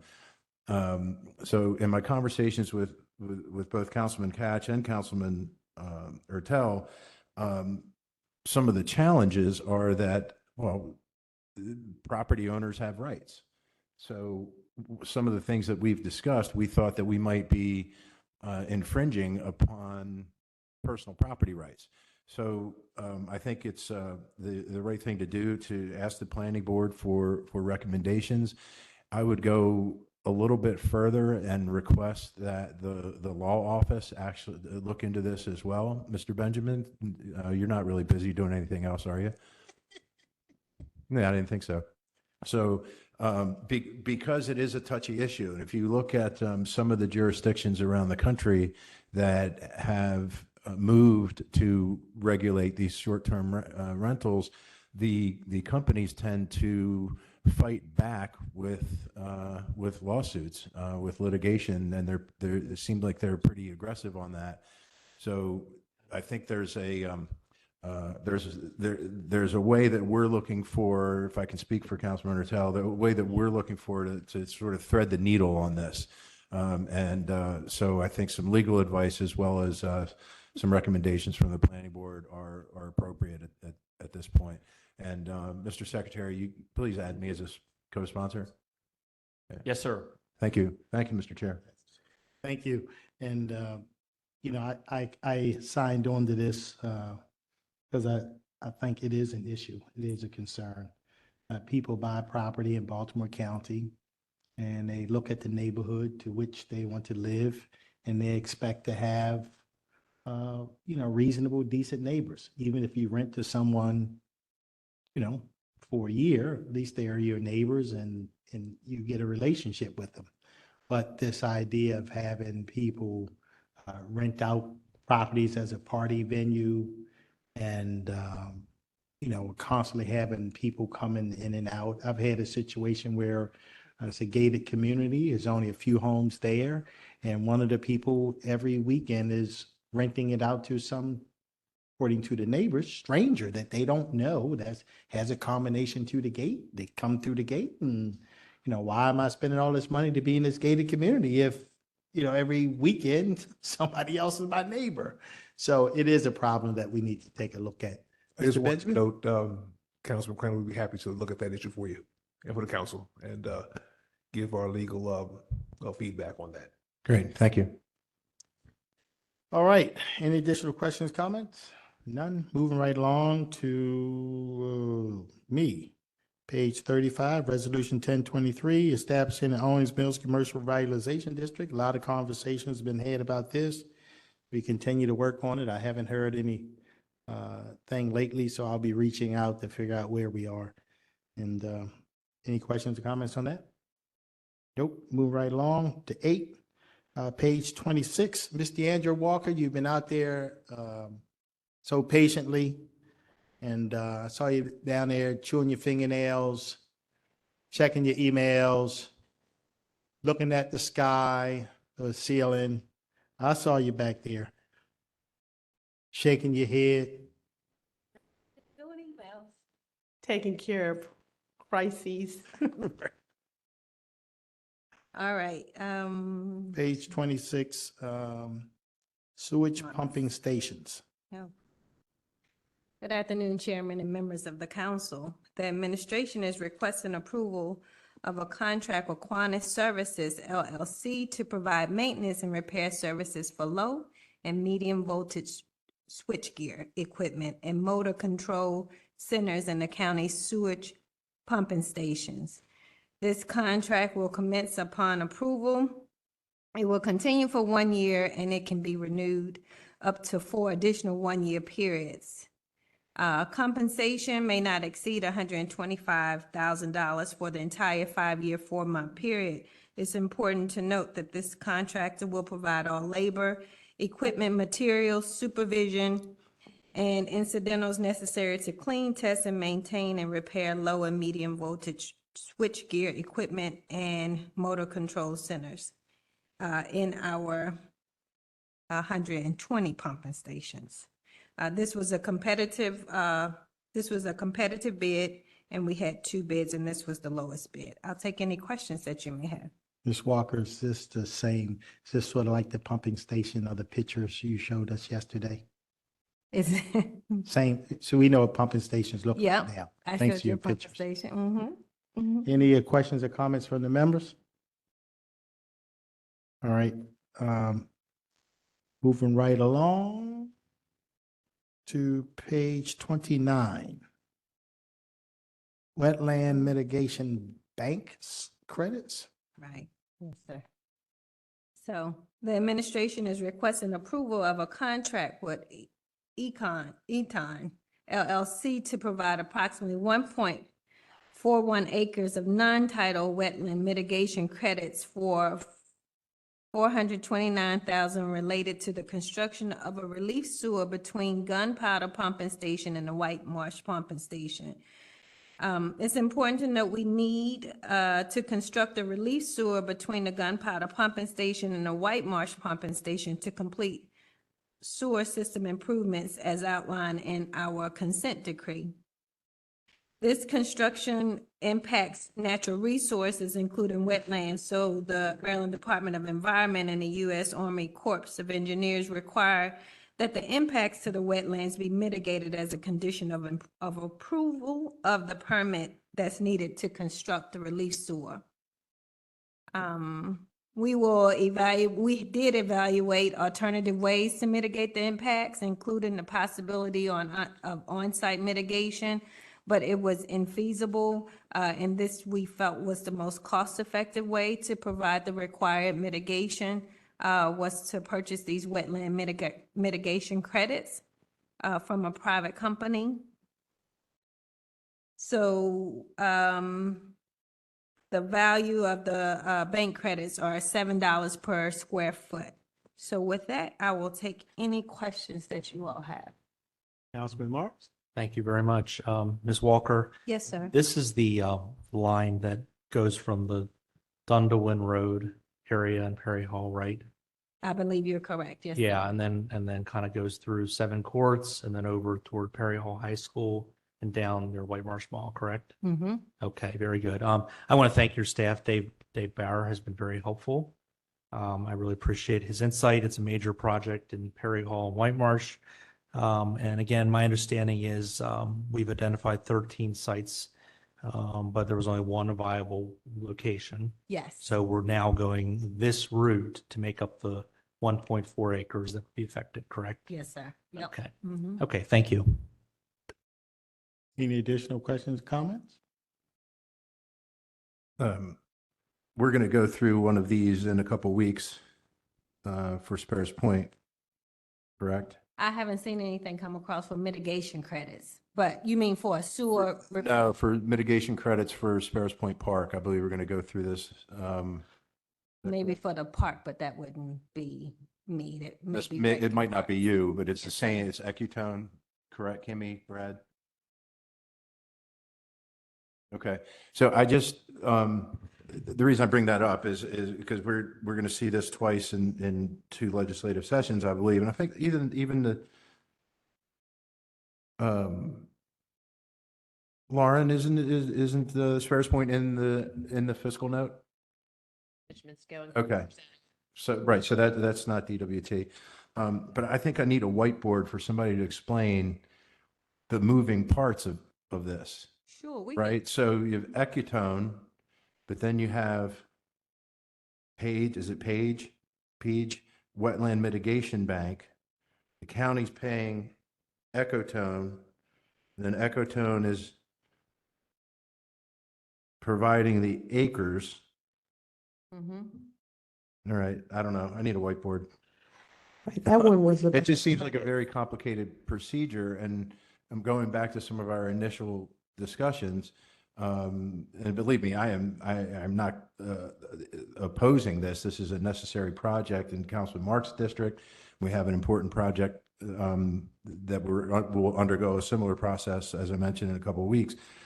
But would we be better to be doing this in-house? I mean, through real estate compliance or something? I mean, we're creating all these jobs. It seems like we should, or new departments or whatever, it seems like we should have like a wetlands mitigation office through DEPS or something. Well, with respect to the Sparrows Point Park, we have to engage an entity because this is about the credits, the purchase of the credits. So that's a little different than what Director Walker is referring to. MDE did not accept our, let me make sure I have this correct. This was for the wetlands waiver credits. MDE did not accept our waiver request. And therefore, we had to, this is on Sparrows Point, not on Director Walker's project. But what is referenced in the notes is about the credits, these wetland credits. And Councilmember Crandall, I like you, I said, I got to understand more about this whole credit process. But this came up as a part of MDE denying our request for waiver, which resulted in us having to engage this entity to purchase the credits. Different set of circumstances. Okay. We would have had to do that. We'd have to engage them anyway because we didn't get a waiver. Okay. So we'll discuss that in Yes. next Yes, work sir. session. But okay, so when we purchase these credits, we're not just purchasing thin air. We're actually purchasing land, right? I can't speak to that part of it because I Okay. do want to understand it more thoroughly. I shared with Ms. Schindel because they brought it to my attention because we had to move it quickly because we didn't want to delay the project. Right. That's why we brought it to Mr. Boswick. So all right, so let's focus on this one since Director Walker's here and Right, So- separate issue. okay, different type of circumstances. Similarly, it'll be a similarly structured deal, Yeah. right? Yes, The both deals that we're talking about. So when we're buying this 1.41 acres for 430,000, give or take. So are we actually buying land? And is that land in the, We're paying for somebody else to build the wetland somewhere else that we're getting ready to so they're enter. actually building wetlands somewhere else? Are they building it within the same It watershed? needs to be within the same shed. Has to be, and this is the gunpowder watershed? Is it gunpowder? Let me see. Okay. I'm just wondering which watershed is in. No, it's not gunpowder, but I'll tell you which shed Well, it's in. it's the Yeah. watershed that includes the tributaries near the Great Compact Falls thing. Yeah, I'm understanding, but we have different watersheds and, Right, no, I understand. yeah. Yeah, I understand. but I can tell you What- which I'll tell you, they'll probably text me in a minute and tell me which one, but it's not But, gunpowder. and it's required that these wetlands be built in the same watershed? I Is that think we is just that have a to do state line requirement? within the same closest area. I can't tell you exactly where it is, but I believe it's in the same closest area. Okay. In the next, over the next week, can we get an answer to that maybe? Where, if there's not a specific site, I can understand maybe that there's not a specific site, but is it required that the 1.41 acres of new wetlands has to be within the same watershed? Oh, yes, it has to be located within within the project watershed, but I thought you were asking me for the specific name of the watershed, but it has to be located in the. I asked for both. I'm sort of Oh, scrambling. okay. Yeah, so the name of the watershed, I think we have that. And, okay, so it is a requirement that the new wetlands has to be built in the same watershed. Yep. Okay. It was the only site that met MDE and the corp's requirements, and that is also located within the project watershed. Is it conceivable that property has not been found yet? No, I would say it's not conceivable that it hasn't been found because we had to find somebody that was able to do it that was recommended by MDE. Okay. Okay, All right. Any- Thanks, Mr. Chair. Yeah. sure. Any additional questions, comments? I guess find it very interesting that people can make wetlands.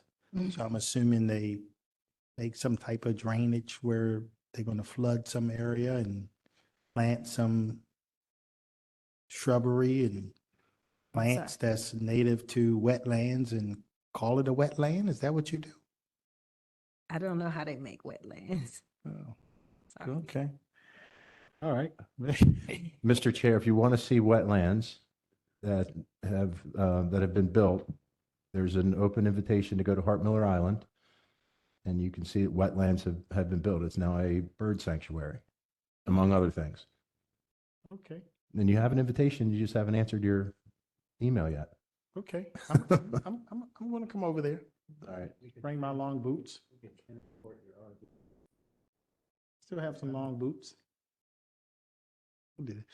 Okay, oh boy, that's, okay. Thank you very much. Now, Ms. Walker, we're gonna move on to page 1, Bill 1923, Basic Services Map.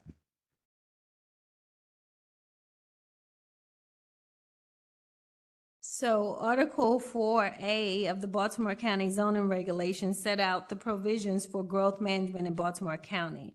The growth management provisions are designed to facilitate implementation of the master plan with specific regard to the quality and timing of new growth of development. Article 4A requires that the 3 basic services map for water, sewer, transportation be prepared annually. And thereafter, the planning board must recommend to the county council any proposed annual revisions to those maps. The county council has held its public hearing on April 25th. And Bill 1923 repeals the 2022 basic services map that was introduced and enacted back in 2022. I went over extensive testimony on the 3 maps. Do you want me to go over the 3 maps again, or do you want me to take any questions? Well, I am in a good place. I'll ask my colleagues, do you need her to go over all 3 maps, or are we in a good place? I mean, I know there's been extensive testimony, an awful lot of training, and an awful lot of backdoor, well, I shouldn't say backdoor, but an awful lot of meetings and discussion on this issue. And I think we are okay. I don't think anyone have any questions or comments from the members? Councilman Batoke? Thank you, Mr. Chair. I know, I wish Councilman Katz were here. I know he and I have been working on the sewer basic services map. And we're mostly concerned with the sewer line that's north of Lake Roland and transport sewerage and into other pipes that eventually go to the wastewater treatment plant. But we were concerned, and I know that Councilman Catch unfortunately couldn't be here tonight, did have a plan that he was trying to work out related to private sector and public sector investment in terms of trying to remedy some of the concerns that were brought forward in various studies that have been contracted by the county. I know that RKNK did a study, and then Hazen has done a study. And so we're looking to see if we can begin to address some of the concerns beginning in fiscal year 25 in the capital budget. And, you know, to really take a hard look, a realistic look, and begin the first steps of a long journey in addressing some of the sewerage pipelines that are in both the third and second district. The ones that I'm really concerned about are manholes that are located west of I-83, east of Falls Road, north of Ruxton Road, and south of Joppa Road. So I know that we've been trying to address some of that, to have realistic construction options in the 6-year plan of the capital budget. And I know we have a hearing coming up on the capital budget later this week, but I also wanted to bring the specifics up. And like I said, unfortunately, Councilman Catch is not here to discuss some of the things that he's been trying to work out, but wanted to share that with you. I know you and I have spoken and spoken with the administration, and it's still something that I'm very concerned about. Yes, sir. From the meeting that we had, the extensive questions, I did do some, go back and do some homework, and I did send some written comments back to you all. I'm not sure if you all have had a chance to review them, but we were able to go back and try to give you a complete document, follow-up document with. I did, and answers to- I sent you some feedback on that. Oh, okay. I didn't see that yet then. I'm sorry. Thank you. Thank you. Mm-hmm. Mr. Chairman. Yeah. Thank you, Mr. Chairman. And so not a question, general, just wanted to make a general comment to thank you and your staff for your responsiveness. All questions related to the basic services map, but also just generally issues that can be addressed through it in our district. That being said, I know this has been a little bit drawn out because we've extended for colleagues to have their issues addressed and their questions answered. Everything should be community-led, and I'd say that since this was introduced in the conversations and responses that I've gotten related to concerns related to the basic services map and to failed intersections in the district, probably going to have to look at and seriously consider amendments to my district based on the response that I've gotten from the community, residents as well as the business community, and your staff's help in figuring out what's been done previously and what we can do and potentially expanding and addressing some of those issues has been instrumental, and I appreciate your responsiveness in that. So while we move forward towards a vote, just to appreciate the public's response as well as communication with my office related to their concerns, and look forward to having a final result that benefits everyone. Thank you, sir. Any additional questions or comments? Well, thank you, Ms. Walker. We certainly appreciate you taking the time. Do we have any speakers? Yes, we do, Mr. Chair. So I guess stand fast and we will start off. Ms. Belcastro? Certainly, Mr. Chair. Our first speaker is virtual, and it is Mr. Charles Alexander. Mr. Alexander, you're on as a panelist. Can you hear me? Yes, we can. Okay, good. Do I just begin? Am I sworn in, or is it just a statement? Yes, sir. You may begin your testimony. You have 3 minutes. Okay, my name is Charles Alexander. I'm an architect. My office is located on Main Street in historic Ellicott City. I've had it there for almost 30 years. I reside in Catonsville, and I'm after many, many years of looking at it as a mill, I'm the architect that's been hired to convert the Wilkins Rogers mill into another use. Basically, I believe last year it was approved to exempt the historic buildings in Owella from the basic services map. And my testimony would be to say, please do that again. These buildings are exceptional. They're historic. We've received both federal and state tax credits for the preservation of this building. It exists. It's a fact. And I think it's critical that this building gets repurposed and become a vital piece of the economic puzzle that will sustain this kind of really unique treasure along the Patapsco River. Okay, well, thank you very much for your time and thank you for being so patient and hanging in there waiting to testify. We certainly appreciate it. Thank you. Sure. Next speaker, Ms. Belcastro. Certainly, Mr. Chair. Our next speaker is in person. It is Roger Gukin.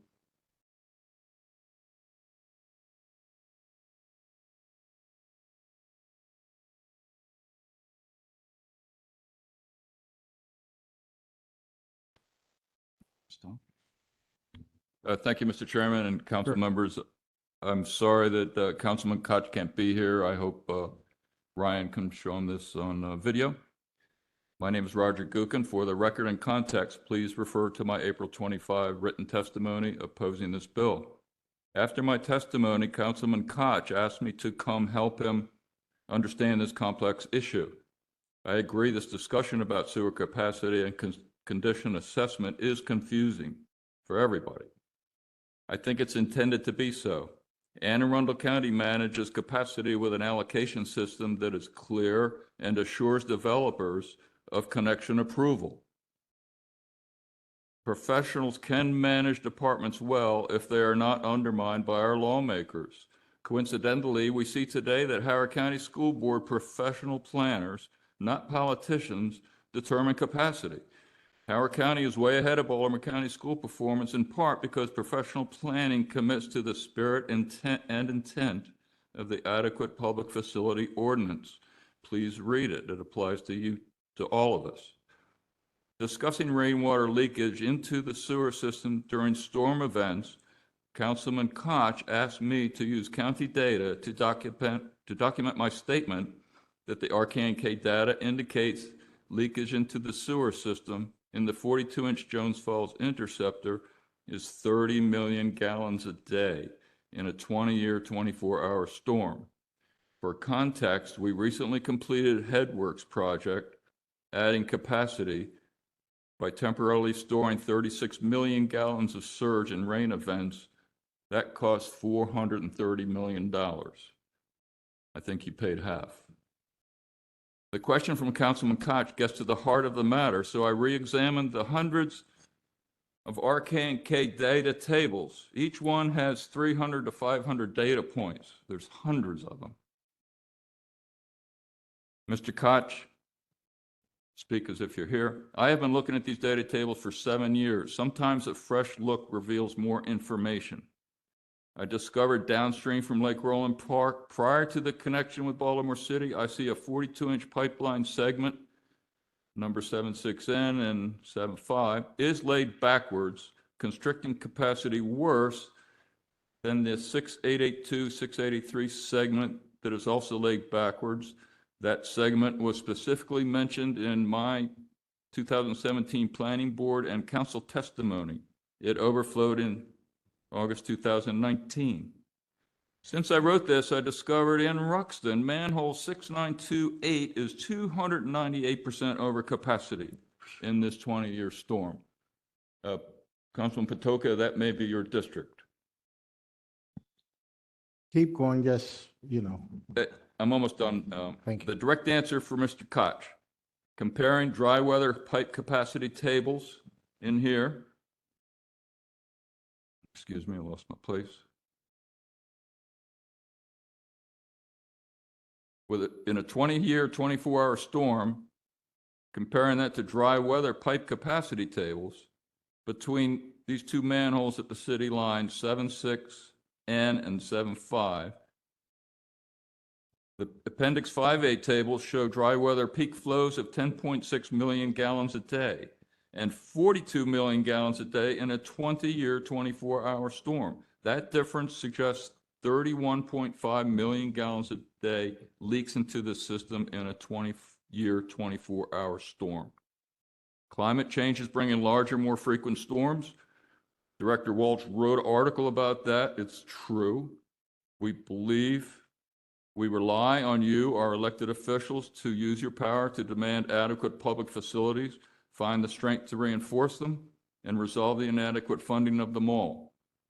The above is my personal opinion. Thank you. Thank you very much for your time. We appreciate it. Councilman Patoka? Thank you, Mr. Chair. Mr. Gookin, Sir, what do you mean when you say a pipe is laid backwards? this is a gravity sewer system. It all falls downhill. There's 2 pipes that I've identified, and it could be more, that instead of falling downhill, they're cocked backwards. And so the flow, the large flow running from above, when it hits this pipe laid the wrong way, the flow can't flow as much, so that capacity is restricted. Is that Or- due to settling or is it due to an improper installation of the pipe?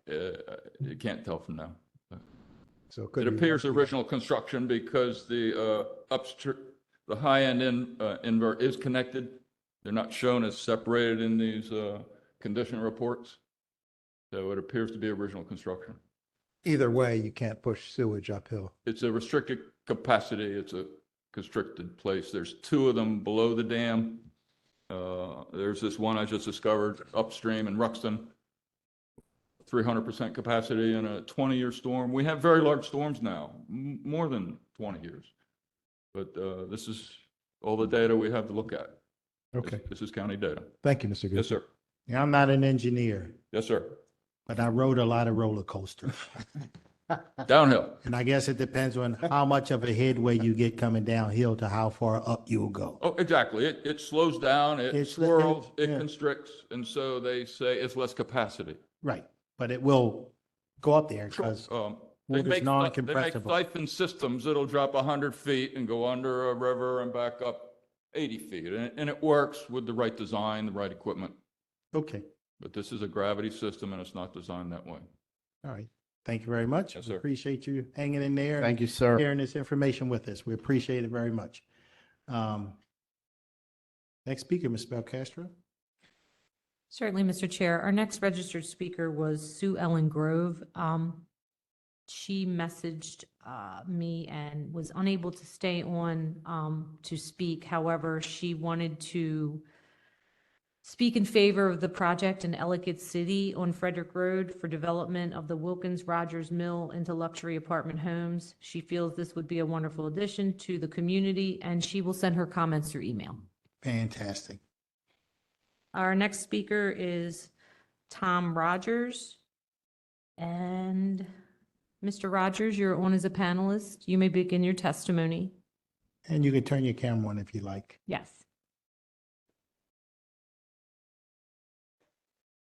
There we go. Good afternoon, and thank you for giving me a few minutes to make a statement. My name is Tom Rogers. I am one of the current owners of the Flour Mill building at 27 Frederick Road. My business, Wilkins Rogers, has owned the property since the late 1960s, and we've operated a flour mill and warehousing operation on the site through 2019. During that time, Wilkins Rogers has been a valuable member of the community. We've donated land on Noella Avenue that now serves as a parking lot, providing 45 spots for historic Ellicott City. In 1989, we also donated the historic George Ellicott House to an historic preservation group, and that house, which is the home of one of the original Ellicott brothers, was moved to the current site on Frederick Road. And this historic building is still in use. It's been repurposed as office space. We take great pride in the area, and preserving the area's history is important to us. And that also means preserving the flour mill structure by allowing it to be repurposed to a new productive use.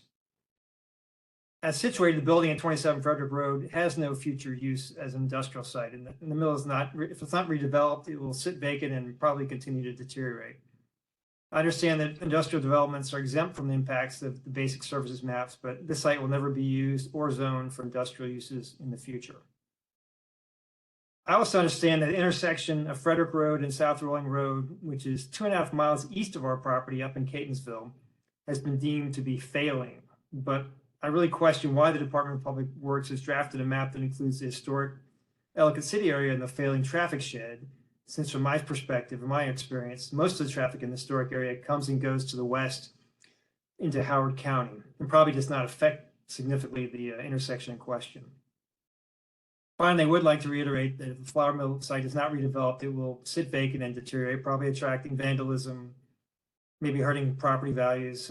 Repurposing the building, though, would allow for a green development while also preserving the history of the area. this type of repurposing is actually what is called for in the plans adopted for this area. So therefore, I respectfully request the council vote to exclude the properties in the Ellicott Mills Historic District from the boundaries of the Basic Services Transportation Map. Thank you. Thank you very much, Mr. Rogers. Mr. Hold on. Mr. Rogers? Yes. Well, good to see you. I don't think we've met in person before. I just wanted to, for a piece of history, and well, I'm a nerd for history.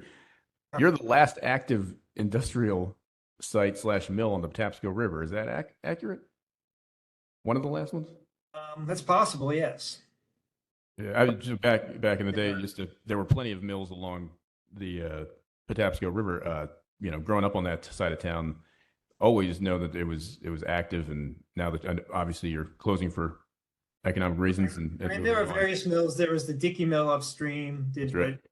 Back in like George Washington's time, area was one of the biggest flour milling areas in the country, believe it or not. And then the railroad actually came out there. The B&O Railroad, the first commercial railroad, went from Baltimore and Ellicott City, and we still have a siding that attaches to that railroad. So it's a very historic site for industry and history and all that. Yes. Absolutely. Well, appreciate the comments and appreciate the time that your business spent along the Patapsco and within the Baltimore metro region. Thank you. Okay. Thank you for listening. Thank you. Sure. And of course, we thank you, Mr. Rogers, for hanging in there so long and sharing your testimony with us. We don't take it lightly. We realize you had to wait a long time to share that with us, and we just appreciate you doing it. And we certainly wish you well. Well, thank you. Thank you so much. Thanks. You're welcome. Ms. Belcastro? Certainly, Mr. Chair. Our final speaker this evening is Jagdish Patel.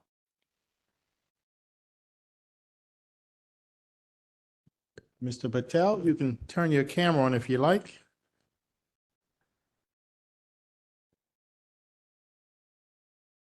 Mr. Patel?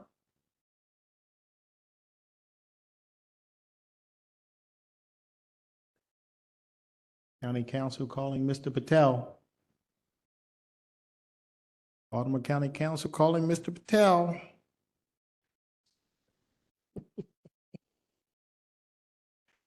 Going once, Mr. Is it Jagdish? Jay?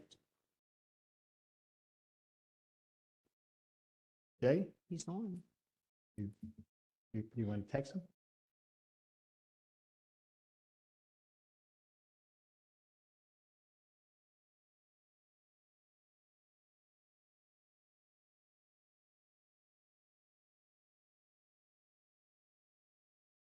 Well, while we wait for Mr. Patel, and I know that everybody was sitting around wondering what I was wondering, how do you make a wetlands?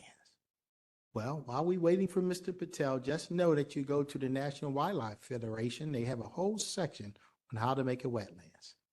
First and most important, you start with a piece of land that's prone to flooding. Something with some indentation, the bottom of a hill. And then you get into,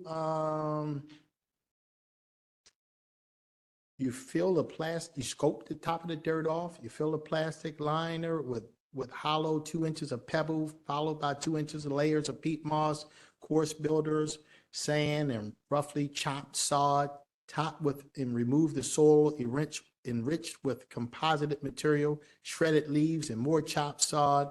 And then there are several ways to keep the artificial wetlands moist. So I'm done that. Mr. Patel, we waited. We in communication. I put him back in the attendee list and then brought him back as a panelist. He's on, but say again.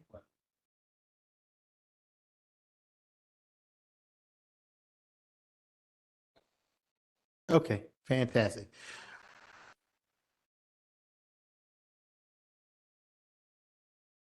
All right.